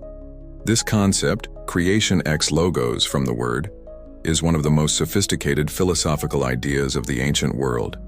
It's a stunningly early precursor to ideas that will later pop up in Greek philosophy and, most famously, in the opening lines of the Gospel of John. In the beginning was the Word, and the Word was with God, and the Word was God. It's incredibly abstract, heady stuff to find on a 2,700-year-old piece of granite. But is it really that old? This is the great scholarly debate. The text claims it's a copy from the Old Kingdom, and the scribes meticulously used archaic language and grammar to make it look that way. But historians still argue whether the Shabaka stone is a genuine, faithful copy of a 2,000-year-old text, or a pious forgery, a new theological work, written in Shabaka's own time, but disguised as an ancient document. Was this a brilliant piece of propaganda? It elevated Ta, the god of Shabaka's new capital, to a position of supreme creator, implicitly demoting Amun of Thebes, the old power base. It was the perfect ancient justification for his new political reality. Whether it was a restoration or a masterful invention, the message was clear. The Kushites were here to save the very soul of Egypt. Ironically, after all Shabaka's effort, the stone suffered a worse fate than the papyrus. Centuries later, its importance was forgotten, and someone used it as a millstone to grind grain. That's why there was a large circular hole in the center and grinding marks all over the sacred text. Shabaka saved it from worms, only for it to be undone by a baker. You just can't win. You're in Memphis marveling at the Shabaka stone in this intellectual project to save Egypt's past. But while the pharaohs, Shabaka, and later the great Taharqa, are busy with these grand restorations, ruling from the north and keeping an eye on the Mediterranean, you have to ask a practical question. Who's running the south? Thebes, the religious heartland and the old power base, is hundreds of miles upriver. It's a region with a long, proud history of independence, ruled by the powerful priests of Amun.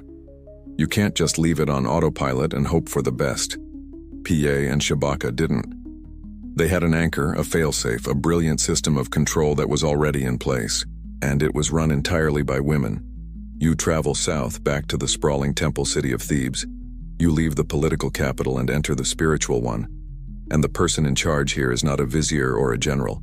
It's the Hemnetertepian Amun, the god's wife of Amun. You have to understand, this is arguably the most powerful female office in the history of ancient Egypt. This is not a queen. This is not a first lady.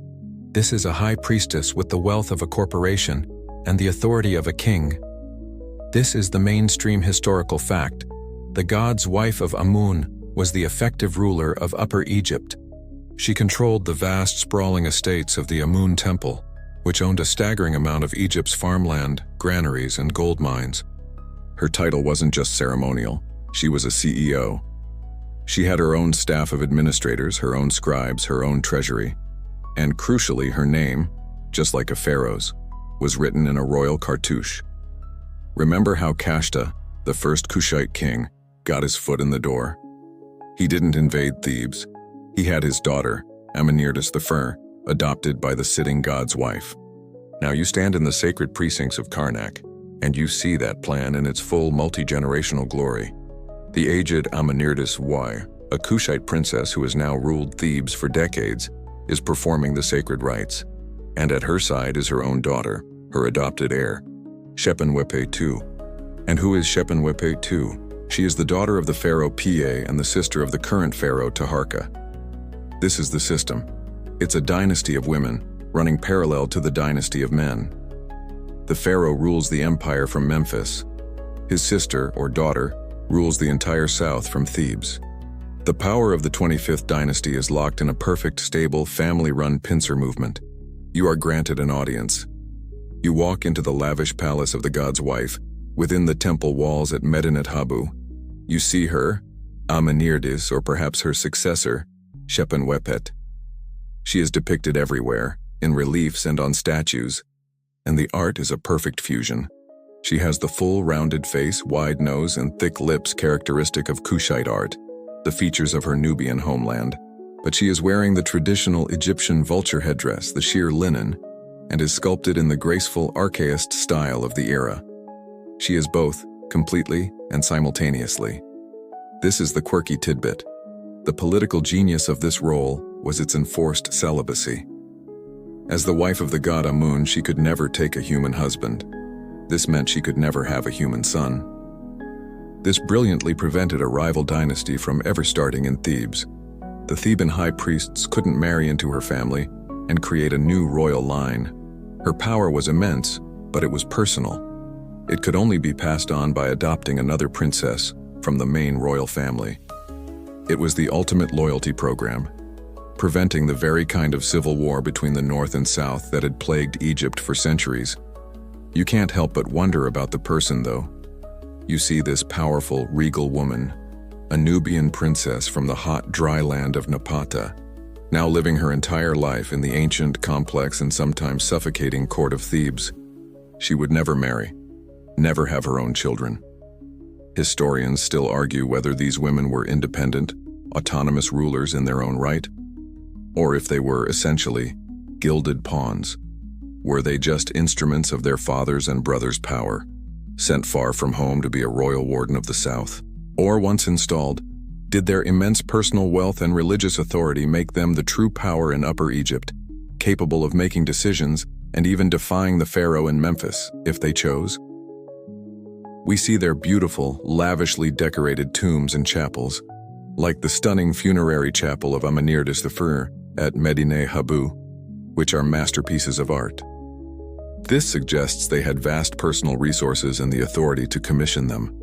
As you watch her lead the festival procession, the crowd bowing to her as they would to Amun himself, you realize the answer is probably both. She is the linchpin. Because these Kushite princesses are holding Thebes, the pharaohs like Shabaka and Taharqa are free to be in Memphis, to restore the old text, to build their new monuments, and most importantly, to turn their attention to the storm that is gathering on the eastern horizon.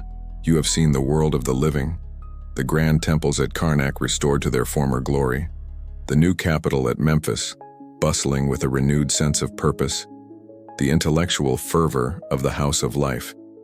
You've even seen the power of the gods' wives holding the South. But to truly understand any pharaoh, any dynasty, you must see where they plan to spend eternity. You must go to their Anek necropolis, their city of the dead, and for that you must leave Egypt. You travel south past Thebes, past the first cataract at Aswan, past the great temple of Abu Simbel, and deep into Nubia. You are returning to their homeland, to the land of the holy mountain Gabel Barkal. You are going to the royal burial ground of El Kuru. As you approach, the landscape is stark and beautiful, all sand and dark rock. And then you see them. Pyramids. Dozens of them studding the low hills near the Nile. But your eyes are playing tricks on you. These are not the pyramids you know. They are not the massive, broad-based, almost gentle slopes of the Giza pyramids. These are sharp. They are small, narrow, and impossibly steep, rising from the desert floor like a row of giant stone spikes. This is the mainstream historical fact. The 25th dynasty revived the practice of royal pyramid building. You have to understand how truly radical this was. The last Egyptian pharaoh to build a pyramid, Ahmose I, had done so almost 800 years earlier. The form was hopelessly archaic, a relic of the Old and Middle Kingdoms. The great New Kingdom pharaohs like Tutankhamun and Ramses were all buried in hidden rock-cut tombs in the Valley of the Kings. But the Kushites, in their obsessive archaism, reached back even further. They saw the pyramids as the ultimate classic symbol of pharaonic power, and they brought it back in style, but they did it in their own way. You're standing at the base of one, maybe the tomb of Piye himself. It's made of sandstone blocks, and its sides rise at a severe 68-degree angle, making it look more like an obelisk's point than a Giza pyramid. It's small, perhaps only 20-30 meters high. And here's the quirky tidbit. This pyramid is a fake. It's a sham. It's not the tomb. It's just the marker. It's a giant solid stone monument, a massive headstone.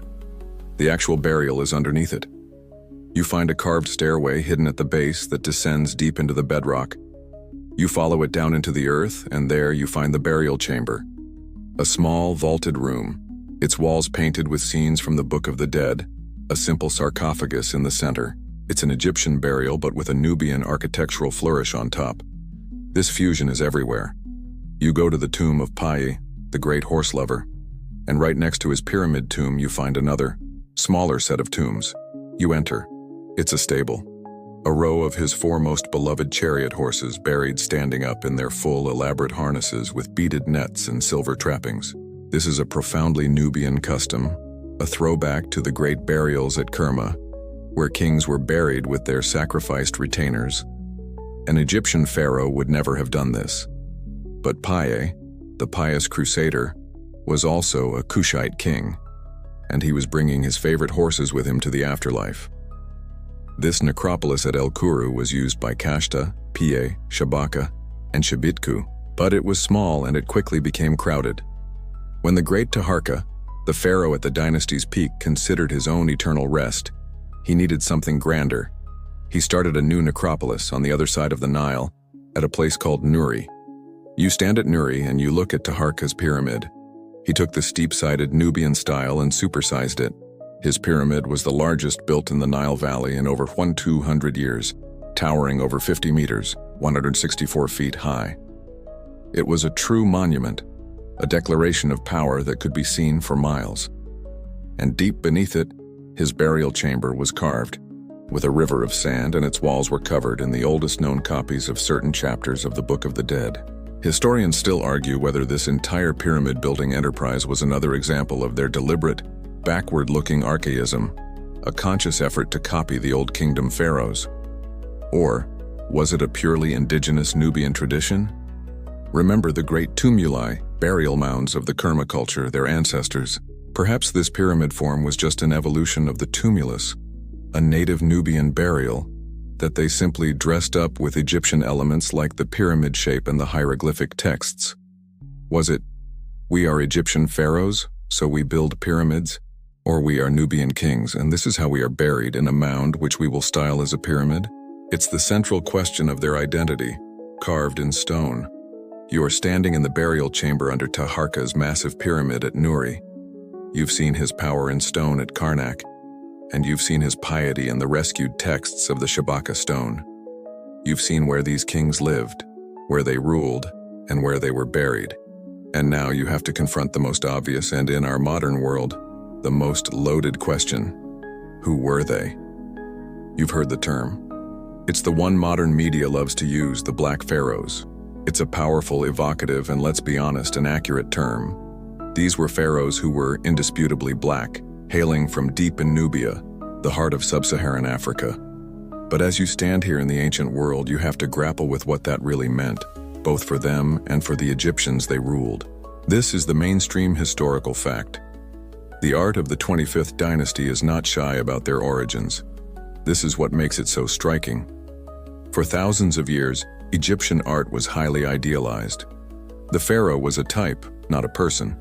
He was perpetually young, athletic, and serene, with a set of standardized, almost generic Egyptian features. But you look at the statues of the Kushite kings and you see individuals. You stand before a granite statue of Taharqa. The face is not the long, slender, aquiline ideal of the New Kingdom.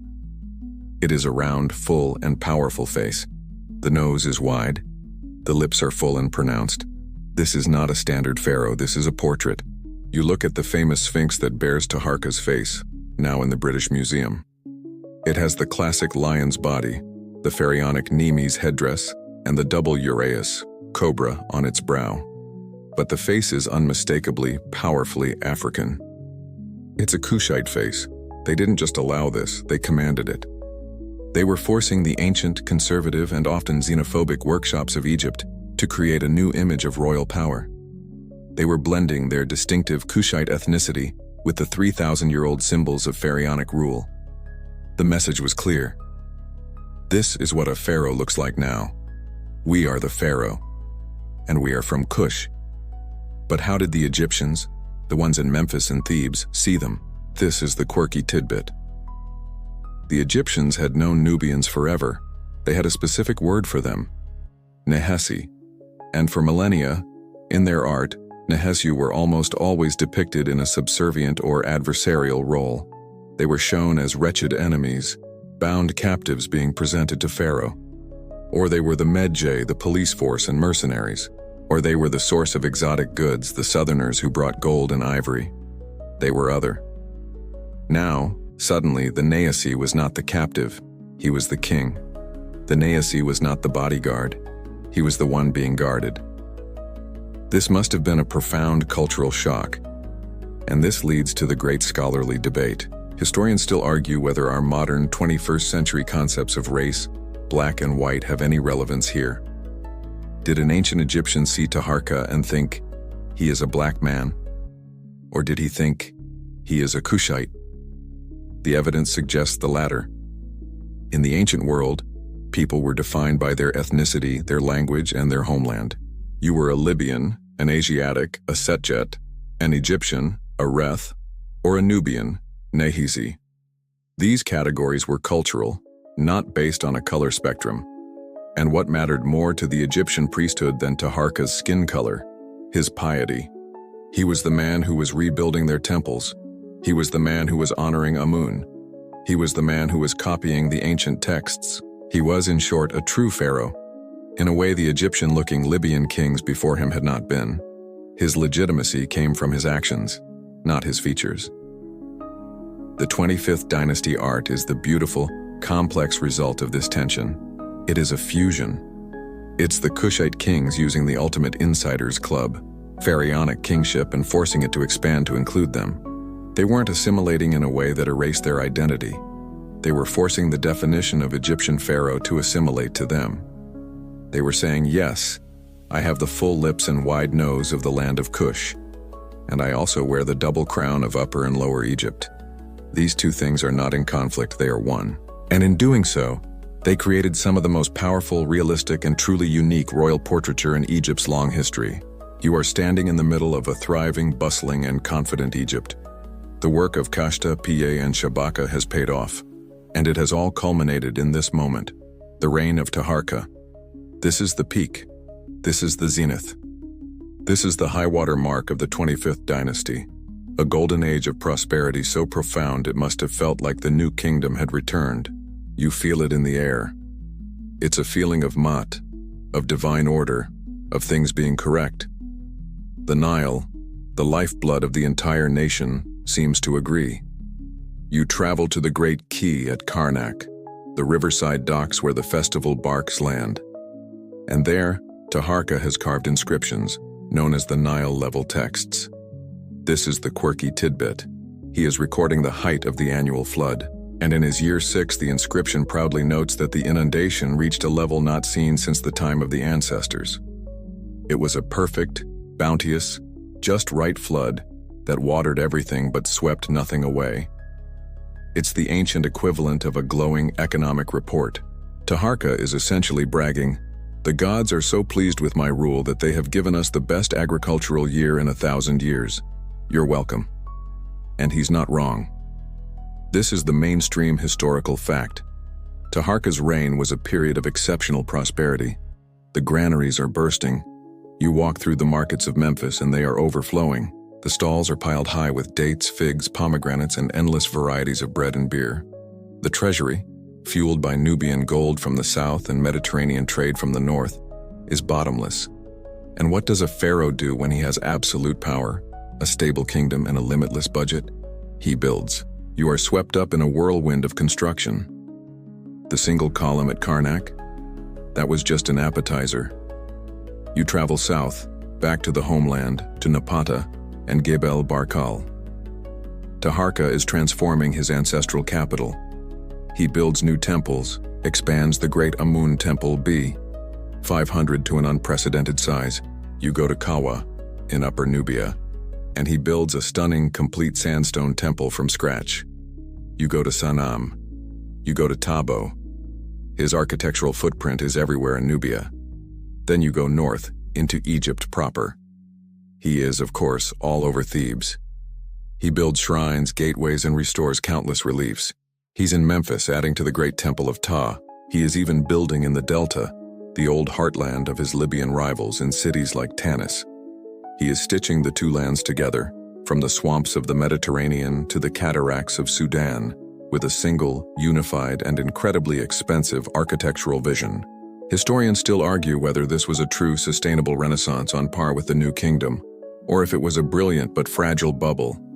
Was this building boom a sign of a truly robust, deep-seated economic powerhouse? Or was it a colossal over-expenditure? Was Taharqa, in his pious fervor and pharaonic ambition, spending the empire into a deficit, making it look incredibly strong on the outside while hollowing out the treasury? Was it a glorious vanity project that left the kingdom incredibly vulnerable to the first major external shock? You stand there, watching thousands of laborers hauling a single block of granite, their song echoing across the Nile. You see the scribes carefully noting the rations of bread and beer for the workers. You see the gold leaf being applied to the capstone of a new obelisk, glinting so brightly in the sun it hurts your eyes. It feels permanent. It feels like this is the new normal. Taharqa is the undisputed master of the Nile Valley, the son of Amun, the protector of Ma'at, the richest king in the world. He is on top of the holy mountain. The view is perfect. The air is clear. And you almost don't notice it. A faint smell on the breeze coming from the far east across the Sinai desert. It's not the familiar scent of incense or marsh reeds. It smells like iron, and smoke, and blood. The glorious, prosperous, and slightly overconfident kingdom of Taharqa is about to receive a visitor. And they are not coming to trade. You are standing on the eastern edge of the Nile Delta, perhaps at the great fortress of Sile, the traditional gateway to Egypt. You're looking east, across the arid, shimmering expanse of the Sinai Peninsula. The air here is still full of the scent of prosperity from Taharqa's golden age. You can smell the barley from the fields, the salt from the Mediterranean, and the incense from the local temple. But as you've been sensing, there is a new smell carried on the wind. It's acrid, it's metallic, it's the smell of a forge, a bonfire, and a slaughterhouse, all carried on the same breeze. You are looking toward the source of this smell, a land far to the east in Mesopotamia, the land between the Tigris and Euphrates rivers. You are looking at the Neo-Assyrian Empire. If Taharqa's Egypt is a beautifully restored ancient manor house, the Assyrian Empire is a brand new, brutally efficient ironclad factory that runs on terror and blood. You have to understand, these are not the rivals the Egyptians are used to. They aren't squabbling Libyan chiefs or even ambitious Nubians. The Assyrians are a new kind of power, the most terrifying military machine the world has ever seen. This is the mainstream historical fact. The Assyrian army was, for its time, a modern, professional, and unstoppable force. While much of the world, including Egypt, was still primarily using bronze weapons, the Assyrians had mastered the mass production of iron. Their soldiers are clad in iron helmets, iron-scaled armor, and carry iron-tipped spears and swords. They have a massive, specialized corps of engineers whose only job is siege warfare. You see, when they arrive at a walled city, they don't just wait outside like Piye did. They bring machines. They bring towering, wheeled siege towers that allow their archers to shoot down on the defenders. They bring massive, iron-headed battering rams, housed in armored sheds that pound the city gates into splinters. And they have a professional standing army, not a seasonal levy that fights year-round. But their main weapon isn't even the iron. It's psychology. This is the quirky and horrifying tidbit. The Assyrian kings were the first masters of state-sponsored terror. Their palace reliefs and their royal inscriptions, their stelae, are not just "I won the battle." They are graphic, pornographic depictions of what happened next. You look at the reliefs from their capital at Nineveh. You see kings being flayed, their skin pinned to the city walls. You see piles of skulls. You see prisoners being impaled on stakes outside their ruined cities. You see scribes meticulously counting the severed heads of the defeated. And the kings brag about it. Their inscriptions read like horror movie scripts. I tore out the tongues of the nobles. I burned their young boys and girls. I fed their corpses to the dogs. This wasn't just mindless savagery. It was a calculated policy. It was a message sent to every other king in the region. Resist me, and this isn't just a war you'll lose. It's an apocalypse I will bring to your people, and this machine is hungry. It has been rolling west from Mesopotamia, gobbling up the kingdoms of Syria and the Levant, Phoenicia, Philistia, Israel, and Judah. These small kingdoms are Egypt's traditional buffer zone. They are also, in some cases, Egypt's allies. Taharqa, in all his prosperous confidence, has been doing what pharaohs always do: meddling. He's been encouraging these little kingdoms to rebel against Assyria. The Bible in the second book of Kings describes the Assyrian general mocking King Hezekiah of Judah for trusting in Taharqa, calling him this bruised reed Egypt on which if a man leans it will go into his hand and pierce it. Taharqa is now on the Assyrian kings list. The current king of Assyria is a man named Esarhaddon, and he is tired of this Kushite pharaoh stirring up trouble in his new backyard. This is the great scholarly debate. Was Taharqa's intervention in the Levant an act of pharaonic hubris or a necessary defensive move? Historians still argue whether he was being a New Kingdom traditionalist, trying to reclaim Egypt's old empire in Syria-Palestine, a land they hadn't controlled in 500 years. Was it a massive, arrogant overreach? Or was it a smart, desperate, and entirely logical defensive strategy? Did Taharqa know that the Assyrians were an existential threat? A crocodile that would eventually eat its way to the Nile? Was it better to fight them now, in the buffer zone, using the armies of his allies as a proxy? Was he trying to keep the storm over there so it would never arrive here? Whatever the reason, the policy has failed. The rebellions have been crushed. The Assyrians have solidified their control right up to the border of Egypt. And Esarhaddon has made a decision. This bruised reed needs to be broken. This Kushite pharaoh, this southern usurper, as the Assyrians see him, needs to be taught a lesson. You are standing at the fortress of Nile. The wind from the east is picking up. It's no longer just a smell. It's a sound. It's the rumble of tens of thousands of iron-shod boots. It's the creak of siege engines being dragged across the sand. The Assyrian storm is no longer distant. It has arrived at the gates. The rumble you heard was not a metaphor. You are standing with the Egyptian border guard at the fortress of Jaru, or Nile, the main line of defense on the eastern frontier. The year is 674 BCE, and the army of Esarhaddon, king of Assyria, king of the universe, is a dark metallic sea spreading across the sands of the Sinai. They have their siege engines, their iron-tipped spears, their grim, bearded faces, and their reputation for unspeakable brutality. Taharqa, the great builder, the pious restorer, the favorite of the gods who sent him perfect floods, is here. He is not at Karnak in his ceremonial robes. He is in his blue war crown, at the head of his army. His elite Kushite archers, the land of the bowmasters, are on the walls. His Egyptian chariot corps is arrayed on the plains. It is a clash of titans. The ancient, golden bronze-clad kingdom of the Nile versus the new, iron and terror-fueled empire of the Tigris. The horns sound. The Assyrians advance. The sky darkens with arrows. The battering rams begin their dreadful thud, thud, thud against the mud brick walls. The fighting is desperate, a chaotic, screaming, bloody mess. You watch Taharqa, a true pharaoh, leading his men, fighting to protect the black land he has so carefully rebuilt. And then, the impossible happens. The Assyrian stop. They falter. Their lines break. They are retreating. You can't believe your eyes. Taharqa's army has done it. They have held the line. They have beaten the unbeatable Assyrian army. This is the mainstream historical fact. Taharqa repelled Esarhaddon's first invasion of Egypt. It was a stunning, almost miraculous victory. The Assyrians, the bogeyman of the ancient world, had been turned back.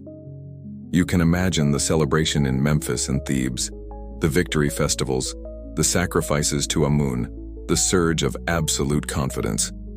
Taharqa isn't just a restorer, he's a protector. He is the true pharaoh who has defended his people.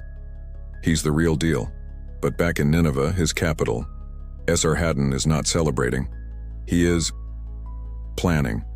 Assyrian kings do not accept defeat.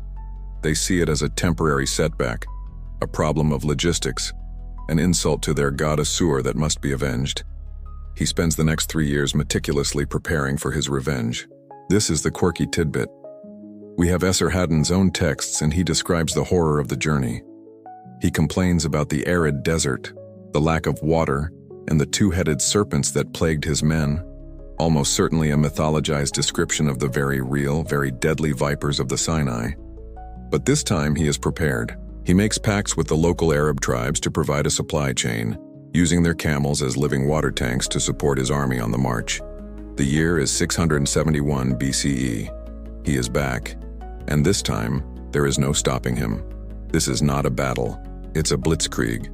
The Assyrian army, honed by Esarhaddon's rage and prepared for the harsh conditions, smashes through the border forts. Taharqa's army, perhaps overconfident from its last victory, is hit with a force it simply cannot withstand. The Egyptian Kushite forces are pushed back, and back, and back. They lose a battle, regroup, and lose another. The iron machine is chewing its way up the Nile. You are now at the gates of Memphis, the glorious capital. Taharqa is here, making his last stand to protect his home. The siege begins. But this isn't Piye's long, drawn-out siege of Hermopolis. This is an Assyrian siege. It is swift, and it is hell. The great battering rams pound the ancient walls of Menes. Siege towers higher than the ramparts rain death down on the defenders. Miners dig under the mud brick foundations, collapsing entire sections of the wall. The city falls. The Assyrians pour in, and Esarhaddon unleashes the terror he is famous for. He sacks Memphis. He plunders the temples, even the sacred temple of Ptah that Shabaka had so lovingly restored. He visited with slaughter the population. Taharqa, in the chaos, is wounded. Some sources say 5 times. He is forced to abandon his capital, his family, his court, and flee. He escapes south like a thief, his golden age shattered, his army broken. Esarhaddon stands in the ruins of the Kushite capital.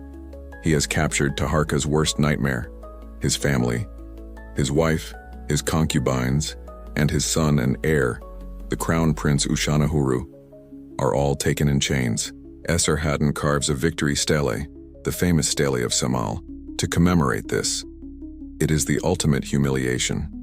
It shows Esarhaddon, depicted as a giant, holding 2 smaller kings on leashes, like dogs. One of them is the king of Tyre.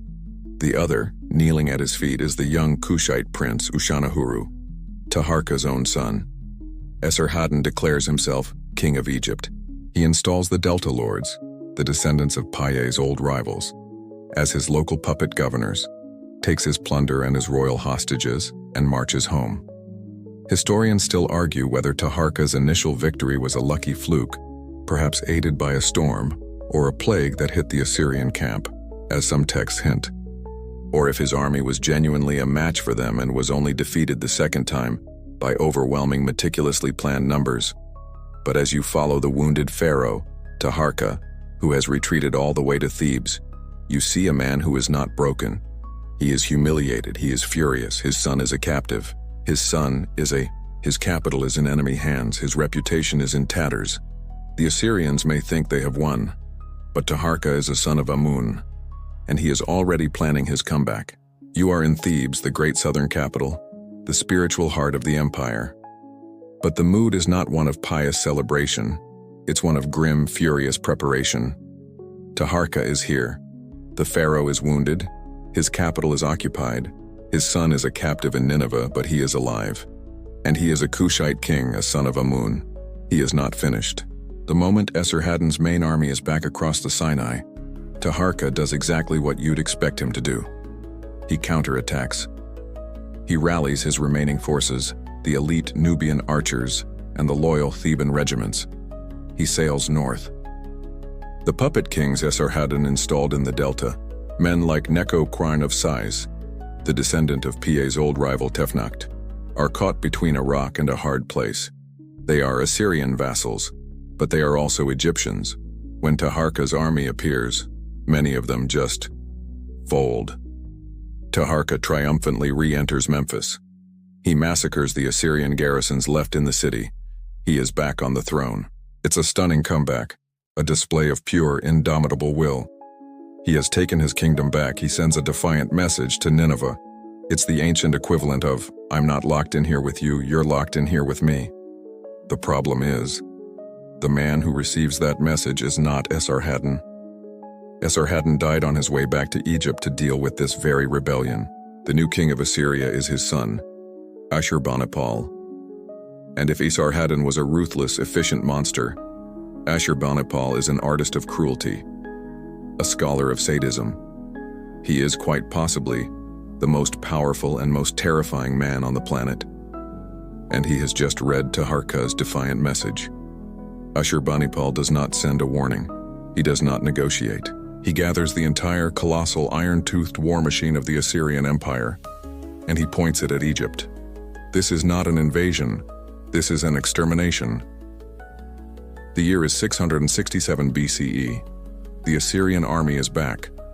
This time, they don't just defeat Taharqa's army, they annihilate it. The speed and brutality are unlike anything Egypt has ever seen. Taharqa is completely routed. He flees Memphis, abandoning his capital for the second and final time. He flees south past Thebes, past the first cataract, and doesn't stop. He flees all the way back to Napata, his Nubian homeland, a broken king, his glorious reign ending in a desperate race for his life. He will never see Egypt again. The delta is secure. Ashurbanipal reinstalls his puppet kings, but he is furious. This Kushite dynasty is like a hydra. He's cut off the head and it just keeps fighting. He realizes that as long as the south, the spiritual heartland of Thebes, remains a loyal Kushite base, this will never end. He needs to pull the plug. He needs to rip the heart out of the 25th dynasty. He gives his army an order that has not been given in over 1,000 years of Egyptian history. March south. All the way. To Thebes. You are standing on the walls of Karnak, the southern city that the Egyptians called Wasit, the city of Amun. This city has not seen a foreign invader since the Hyksos, 100 years ago. It is considered inviolable, the sacred home of the gods. And now, on the horizon, the iron glint of the Assyrian army appears. This is the mainstream historical fact: the sack of Thebes in 663 BCE. This is one of the great, traumatic turning points in ancient history. The Assyrians are not here to pray. They are not here to restore. They are here to end it. The city, which is largely undefended, falls almost immediately, and then the plunder begins. It is a horror. You witness soldiers in iron helmets and leather skirts pouring into the temple of Amun, the very place Taharqa had just rebuilt, the very place his kiosk stood. They are using axes to hack the gold plating off the temple doors. They are pulling down statues. They are stripping the treasuries that have accumulated a millennium of wealth. Ashurbanipal himself in his royal annals would later brag about it with a chilling, businesslike calmness. My troops, they entered and took possession of Thebes. Silver, gold, precious stones, the goods of his palace, all that was there. Dyed wool, linen, great horses and the people, male and female. I carried off his booty from Thebes. This is the quirky tidbit. He specifically mentions one item: 2 high obelisks, made of shining electrum. I removed and brought to Assyria. You have to stop and think about the logistics of that. These are obelisks, single-piece granite monuments weighing hundreds of tons plated in a gold-silver alloy. He didn't just smash them, he stole them. He had his engineers carefully lower, package, and haul 2 massive sacred Egyptian monuments hundreds of miles back to his capital of Nineveh, as the ultimate "I was here" trophy. The city is torched, the temples are desecrated, the message is sent. Historians still argue whether this was a calculated, strategic move to destroy the economic and spiritual power base of the Kushites, or just an act of pure, frustrated rage. Was it strategy, or was it vandalism on a genocidal scale? The Hebrew prophet Nahum, writing at the time, heard the news, and used it as a chilling warning to Nineveh itself.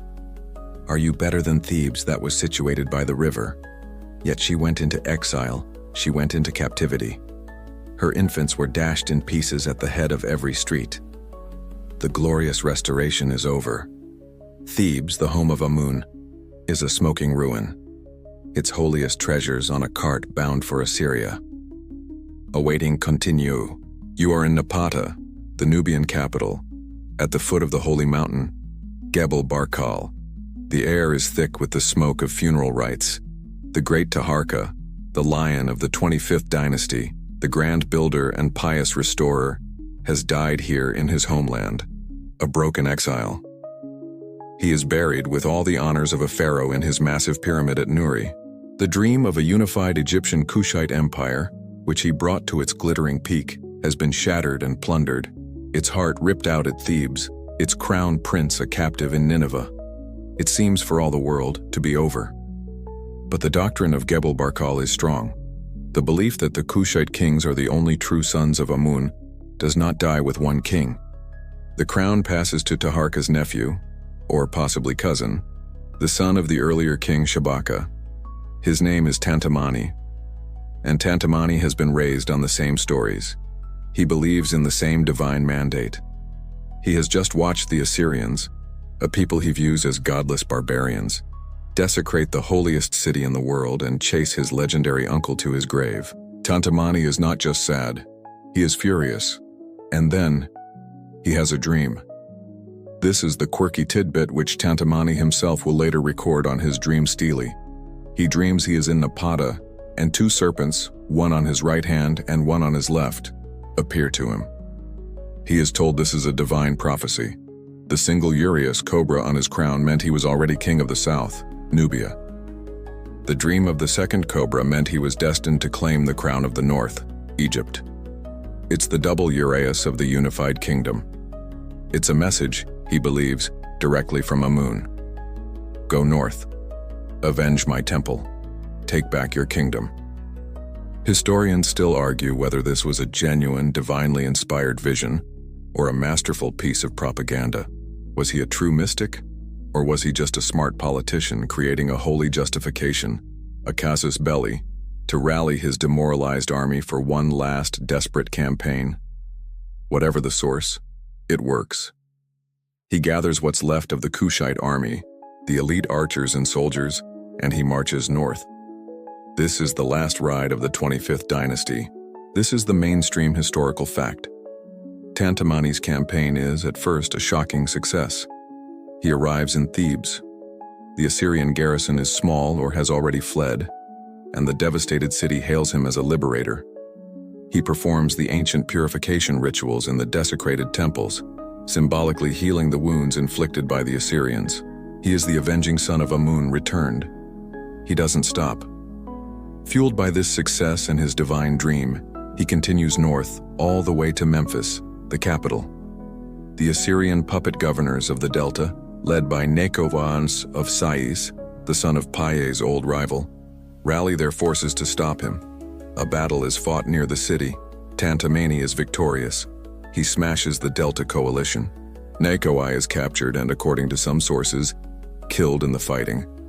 Tantamani recaptures Memphis. For a brief, intoxicating moment, it's all back. He has done it. He is the undisputed pharaoh of a unified Egypt. He is, for a few months, the master of the Nile Valley. His stele records that the Delta lords, the same ones who served the Assyrians, came to him, prostrated themselves, and offered him fealty, just as they had to Piye. But you can guess what happens next. Back in Nineveh, Ashurbanipal hears the news. Another Kushite king has taken Memphis? Again? The mind reels at the sheer, blinding rage the Assyrian king must have felt. This wasn't a rebellion anymore, it was an infestation. This time there is no delay. There is no mercy. Ashurbanipal dispatches his full imperial ironclad army with one simple command: end it. For good. In 663 BCE, the Assyrian war machine hits Egypt. Tantamani's army, which was just celebrating its victory in Memphis, is not just defeated, it is obliterated. It's not a battle, It's a rout. Tantamani, seeing the unstoppable wave of iron, does exactly what Taharqa did. He flees for his life. He abandons Memphis. He abandons Thebes, not even stopping to mount a defense. He doesn't stop running until he is hundreds of miles south, past the first cataract, safe in his Nubian homeland. The Assyrians follow. They retake Memphis, and then they keep going south to Thebes, the city that had just rebelled and welcomed Tantamani as a liberator. The Assyrians, now completely out of patience, subject the holy city to a second sack, even more brutal and systematic than the first. This is the blow that kills Thebes. It will remain a religious center, yes, but its time as a major political and economic capital of the world is over, forever. Tantamani's final attempt, his glorious, dream-fueled crusade, has failed utterly, and in doing so, it has brought about the final catastrophic end of his dynasty's power in Egypt. You are on a boat, heading south on the Nile. But this is not Piye's triumphant fleet, heavy with plunder. This is not Taharqa's royal barge, moving between his glorious capitals. This is a retreat, a full, desperate, and final retreat. You are with Tantamani and the shattered remnants of the Kushite army, the dust from the second sack of Thebes, a city that had welcomed you as a liberator only months before, is still thick in the air. The dream is dead. The two serpents of Tantamani's vision have turned out to be a lie. You sail past the ruins of Thebes. The silence is deafening. The place that was the spiritual engine of your dynasty, the home of your sister, the god's wife of Amun, is a smoking, plundered shell. The Assyrians have been here, and you know, with a sickening certainty, that they will be back. The army that Tantamani led north, full of righteous, holy fury, it's gone. It was broken on the iron anvil of the Assyrian military. You look at the soldiers around you. These are the survivors, the best archers in the world, and it wasn't enough. You pass the first cataract at Aswan, the traditional border. As the churning granite rapids fade behind you, you feel a tangible shift. You are leaving Egypt, not for a trip home, not for a festival in Napata. You are leaving it for good. The 25th dynasty, the great unifiers, the Black Pharaohs who had ruled the entire Nile Valley for the better part of a century, are being expelled. You finally arrive back in Napata. The mood at the foot of the holy mountain, Gabel Barkal, is not one of celebration. It's one of shock, grief, and a profound, agonizing re-evaluation. The gods have been silent. The dream has failed. And as you settle back into the dusty, familiar streets of the Nubian capital, news begins to trickle down from the north. The Assyrians, having chased Tantamani out, have now permanently altered the political landscape of Egypt. This is the mainstream historical fact. The Assyrian king, Ashurbanipal, has installed a new pharaoh in Egypt. He's a vassal king, a loyal puppet. And who is he? He is Samtik-Wan, and his father was Necho-Wan of Sais, the very man Tantamani had killed in his glorious short-lived reconquest of Memphis. This isn't just political, it's a blood feud. And Samtik is not just some local Delta chief. He had been taken to Nineveh as a young man, educated in the Assyrian court, and then sent back, fully indoctrinated, to rule on their behalf. He is the founder of the 26th dynasty, the Site dynasty, and he is everything the Kushites are not.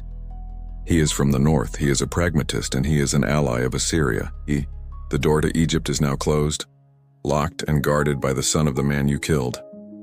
And so the Kushites just stop. This is the quirky tidbit that is so fascinating. There are no more grand invasions, no more holy wars. Tantamani lives out the rest of his reign in Napata, ruling only over Kush. He and his successors just go home. They abandon the Egyptian project. But here's the wonderful, defiant part. They don't stop being pharaohs. You walk through the temples of Napata. The kings who come after Tantamani, Anlamani, Aspelta, Senkamaniskan, all use the full traditional five-fold titulary of an Egyptian pharaoh. They call themselves Lord of the Two Lands. They write in hieroglyphs. They depict themselves being crowned by Amun-Ra. Lord of Karnak, they continue to build their impossibly steep pyramids at Nuri, filling them with Egyptian texts. They are, in their own minds, still the only legitimate pharaohs. They are like a government in exile that has decided to just build an exact full-scale replica of the White House in their own backyard and carry on as if nothing happened. They lost the country, but they are absolutely 100% keeping the job title. This leads to the great scholarly debate: why this sudden total abandonment of the Egyptian dream? Historians still argue whether this was a total, crushing military collapse or a savvy, calculated strategic retreat. Was the Kushite army so completely shattered by Ashurbanipal that it was simply incapable of ever mounting another offensive? Did they no longer have the manpower, the resources, the iron to even try? Or was it a choice? Did Tantamani and his advisors sit down at Gebel Barkal, look at the smoking ruin of Thebes, look at the unholy genocidal power of the Assyrian Empire and make a pragmatic decision? Did they say, "This is insane. We tried to save Egypt, and Egypt is a chaotic, indefensible death trap. It's a quagmire. We will sacrifice our entire kingdom, our real kingdom Kush, if we keep this up. We will bring the Assyrian apocalypse down on our own heads." Was it a strategic decision to abandon the colony, Egypt, in order to save the homeland, Nubia? By retreating south of the cataracts, they were making themselves an impossible target for the Assyrian war machine, which was already overextended. It was perhaps the wisest, most bitter, and most unpharaonic decision they ever made. They chose survival. You are in Napata, the city of the holy mountain Gebel Barkal. But the city feels nervous. You are living in the shadow of Tantamani's failed invasion and the brutal final sack of Thebes. The 25th dynasty is now just the Kushite dynasty, ruling only over Kush. The pharaohs Anlamani and his brother Aspelta are still on the throne. They are still building their pyramids at Nuri. They are still, with defiant pride, calling themselves Lord of the Two Lands. They are the legitimate pharaohs, ruling from their government in exile. But in the north, Egypt has moved on. The 26th dynasty, the Site dynasty, is in charge, and the new pharaoh, Psamtik II, grandson of the Necho the Furs that Tantamani killed, has not forgotten the Kushite occupation. He sees this rival dynasty in the south, still calling themselves pharaohs, as an insult and a lingering threat. The year is 593 BCE. Psamtik II decides to end this perceived threat for good. He assembles an army. But this isn't just an army of native Egyptians. The Site kings are pragmatists. They use mercenaries. His army is full of Greek hoplites and Carian soldiers from Anatolia, paid in gold, and he marches them south. This is not a campaign of conquest. This is a punitive expedition. It's a raid, a brutal, vengeful damnatio memoriae, a condemnation of memory. This is the mainstream historical fact. The Site army marches deep into Nubia, all the way to Napata. They face the Kushite army, led by King Aspelta, and with their superior Greek hoplite tactics, they inflict a crushing defeat. And then they sack Napata. They don't just steal the gold, they do something far worse, far more personal. You watch in horror as the Greek and Egyptian soldiers march into the sacred temple of Amun at Gebel Barkal. They go to the cachette, a pit where the temple's sacred statues are kept, and they find them. The beautiful, lifelike granite statues of the great 25th dynasty kings, Taharqa, Tantamani, Shabaka, Piye, and they take hammers to them. They smash them. They methodically shatter the statues of the usurpers, the Black Pharaohs, and toss the pieces into a ditch. It's an act of profound, calculated, iconoclastic rage. Centuries later, archaeologists from Harvard will find this ditch, this cachette, and the shattered, beautiful faces of these kings, allowing us to piece them back together. The Sate army does not stay. They have delivered their message. They have smashed the gods, desecrated the holy mountain, and proved that Napata is vulnerable. Then, they turn around and go home. For the Kushite king Aspelta, this is the final, agonizing straw. Napata, the holy city, the spiritual heart of the kingdom, is no longer safe. It's too close to the border of this new, aggressive, and hostile Egypt. The kingdom must survive, and to survive it must move. This is the Great Meroe Shift. You join the royal court on a long journey south, past the Fourth Cataract, past the Fifth. You are traveling deep into the heart of Sudan, to a region called the Island of Meroe, a fertile grassland between the Atbara River and the Nile. The new capital is established here, at the city of Meroe. This is the quirky tidbit. Meroe is in a different world from Napata. Napata was a classic Nile Valley oasis, a thin strip of green in a vast desert. Meroe gets rain. It's in the Sahel, a land of acacia trees and seasonal grasslands. This means they aren't just limited to farming on the Nile's floodplain.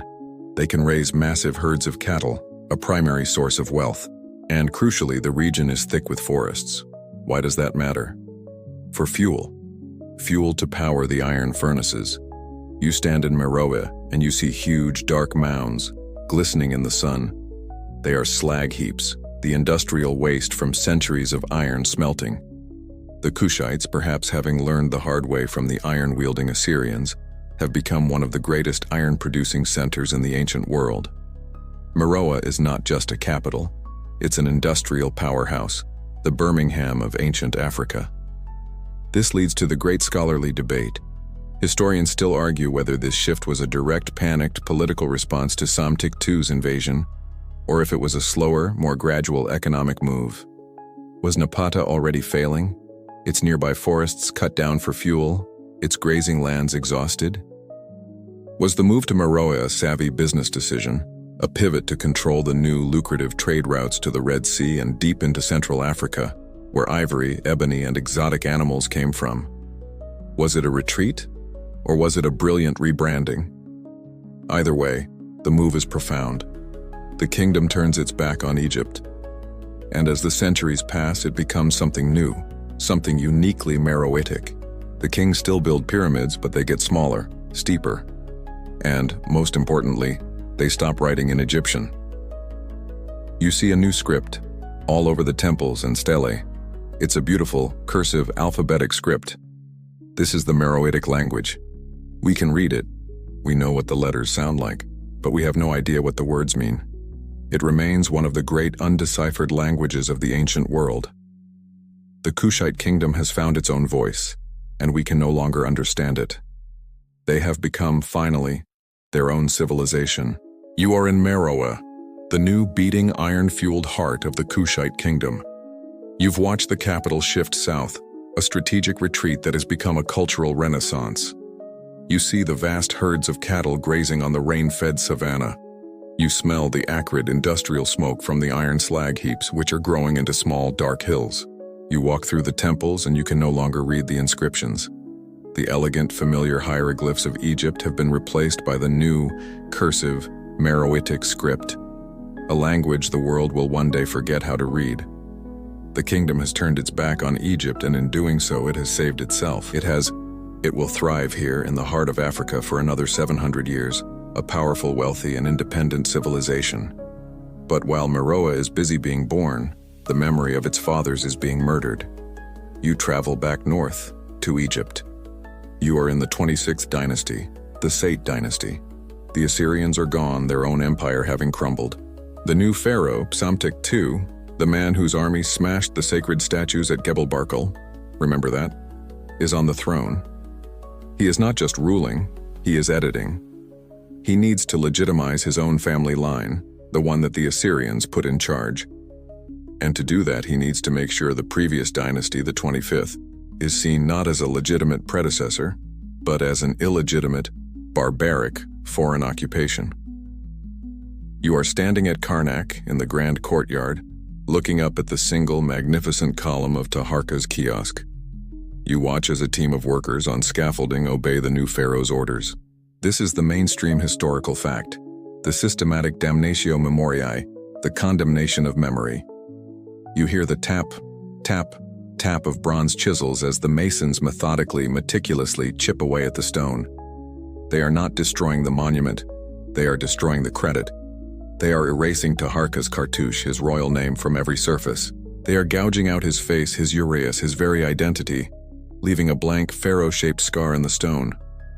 They are making him a non-person. This is happening all over Egypt, on every temple he built, every gateway he restored. The Kushite restoration is being corrected by a state erasure. This political move is devastatingly effective. Now fast forward, Egypt's own independence is over. The Persians arrive under King Cambyses II, conquering the Sate pharaohs.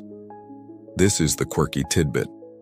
The Greek historian Herodotus, who gives us so much of our information, tells a story of this same Cambyses, who, after conquering Egypt, decided to invade Kush, Meroe as well. But he was arrogant. He was unprepared for the harsh Nubian desert. His army, according to the story, ran out of food and water so quickly they resorted to cannibalism before fleeing back to Egypt in disgrace. Historians still argue whether this invasion even happened, or if it was just a moralizing tale, but its effect was to cement an idea. Meroe, or Ethiopia as the Greeks called it, was a separate, remote, and unconquerable land. It was not Egypt. The memory of the 25th dynasty was already gone. Then Alexander the Great arrives.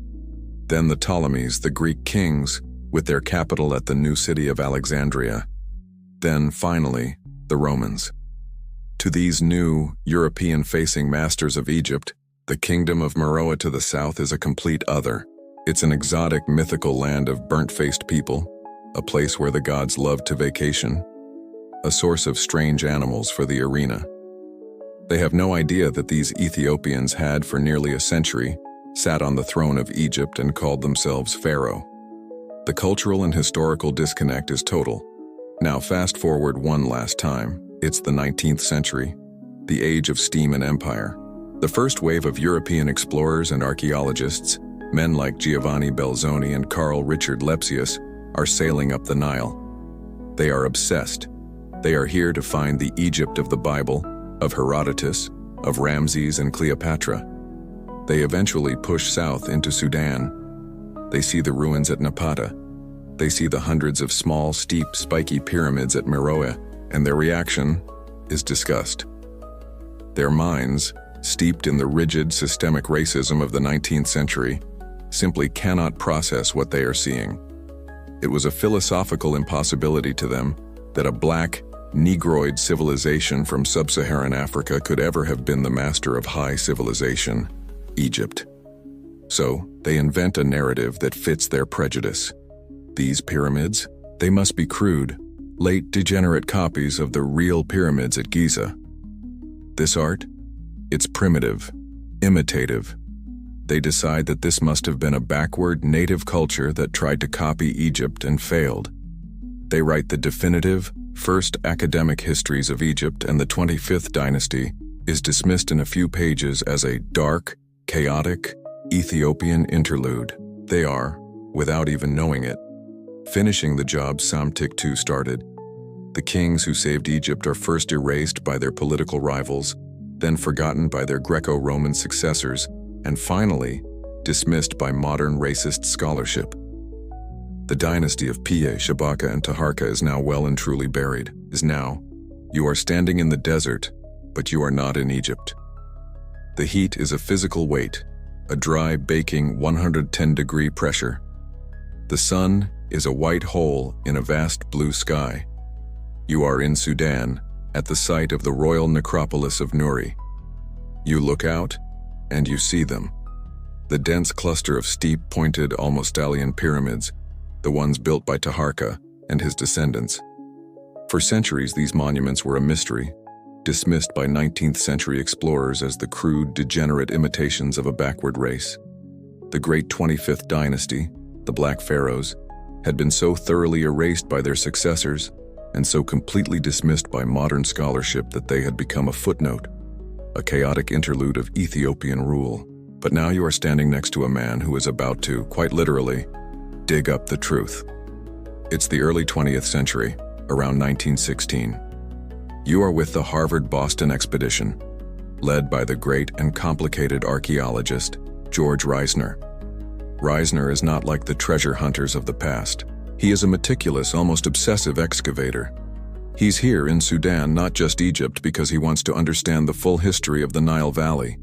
He starts at Gabel Barkal, the holy mountain, and there in the temple, he finds it, the Kushite. You are with him in the shadow of the great rock as his workers clear the sand from a pit. It's a ditch, full of broken stone. But as they pull the pieces out, you see faces, dozens of them. Beautiful, powerful, regal faces, carved from granite and diorite. They are the statues of the 25th Dynasty kings, Taharqa, Tantamani, Shabaka, smashed to pieces by the soldiers of Psamtik II in his vengeful raid 2,500 years ago. Reisner has found the evidence of the erasure. Then he moves to the necropolis, to Nuri. He sees the biggest pyramid, the one that is clearly the most important. It's the tomb of Taharqa. But there's a problem. The burial chamber, carved deep into the bedrock, is flooded. It's been sitting full of Nile groundwater for 2.5 millennia. You watch as Reisner's team brings in massive industrial water pumps. For 2 full excavation seasons, they do nothing but pump water out of a single tomb. Finally, it's clear. This is the mainstream historical fact. They descend the 61 steps into the dark, wet underground chambers. The sarcophagus is empty, robbed in antiquity. But the robbers were sloppy. In the silt and mud on the floor, Reisner's team begins to find everything else. You are kneeling in the mud with them, sifting through the grime, and you find hundreds of small, exquisite blue faience shabtis, the magical servant figurines meant to work for the king in the afterlife. Their inscriptions are perfectly clear. The king of Upper and Lower Egypt, Taharqa. You find the king's solid gold, inscribed cylinder seals. You find alabaster jars, ivory carvings, and bronze figurines. This is the quirky tidbit. The discovery is so rich, so overwhelming, that it completely rewrites the narrative. This is not the grave of a primitive chief. This is the burial of one of the wealthiest and most powerful pharaohs in the Nile's entire history. Reisner now has the puzzle pieces. He has the smashed statues from Gebel Barkal. He has the unparalleled wealth from Taharqa's tomb at Nuri. And he has the stele that other archaeologists were finding in Egypt, like the victory stele of Piye. He puts them side by side. The names, they match. The barbarians from Sudan are the same men as the pious pharaohs on the stele. The 25th dynasty wasn't an interlude, it was the dynasty. This is where the final scholarly debate begins, the one that happens inside Reisner's own head. Historians still argue about his conclusions because Reisner, a man of his time, just could not accept what was in front of him. He saw the Negroid features in the art, and he saw the high culture. He couldn't reconcile them. So he invented a theory, the Libyan hypothesis. He argued that the royal family of Kush must have been a lighter-skinned Libyan or Egyptianized race that ruled over the local black population. He was, in essence, so blinded by his own era's racism that he invented a white royal family to explain away black success. It would take decades for later archaeologists, men like Dow's Dunham, and especially modern scholars like Timothy Kendall, to look at Reisner's own meticulous notes, his own photos, his own discoveries, and correct his biased interpretation. They proved, using the very evidence Reisner himself dug up, that he was wrong. The 25th dynasty was not a foreign elite. It was a purely indigenous, powerful, and profoundly sophisticated black African civilization that not only rivaled Egypt, but, for a glorious century, became Egypt, saving it from itself. You stand at Nuri as the sun begins to set, the steep pyramids casting long, sharp shadows across the sand. The work you've witnessed, from Reisner's pumps to Kendall's modern analysis, has finally undone the erasure of Psamtik II.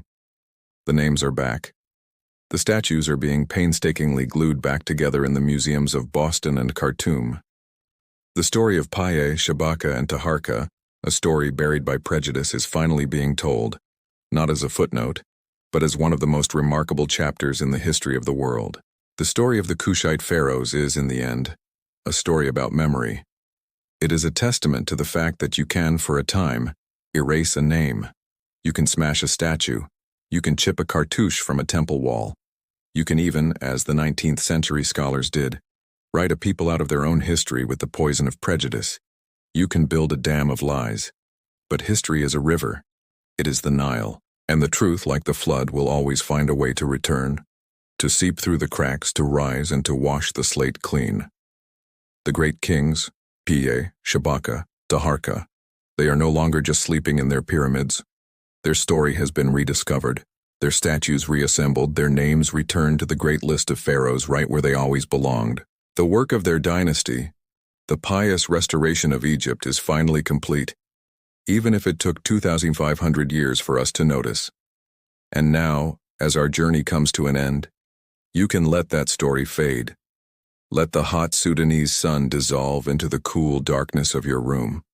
The great river is flowing north as it always has. The pyramids of Nuri stand silent, as they always have, guarding the sleep of kings. And you too can find your own rest. The story is over.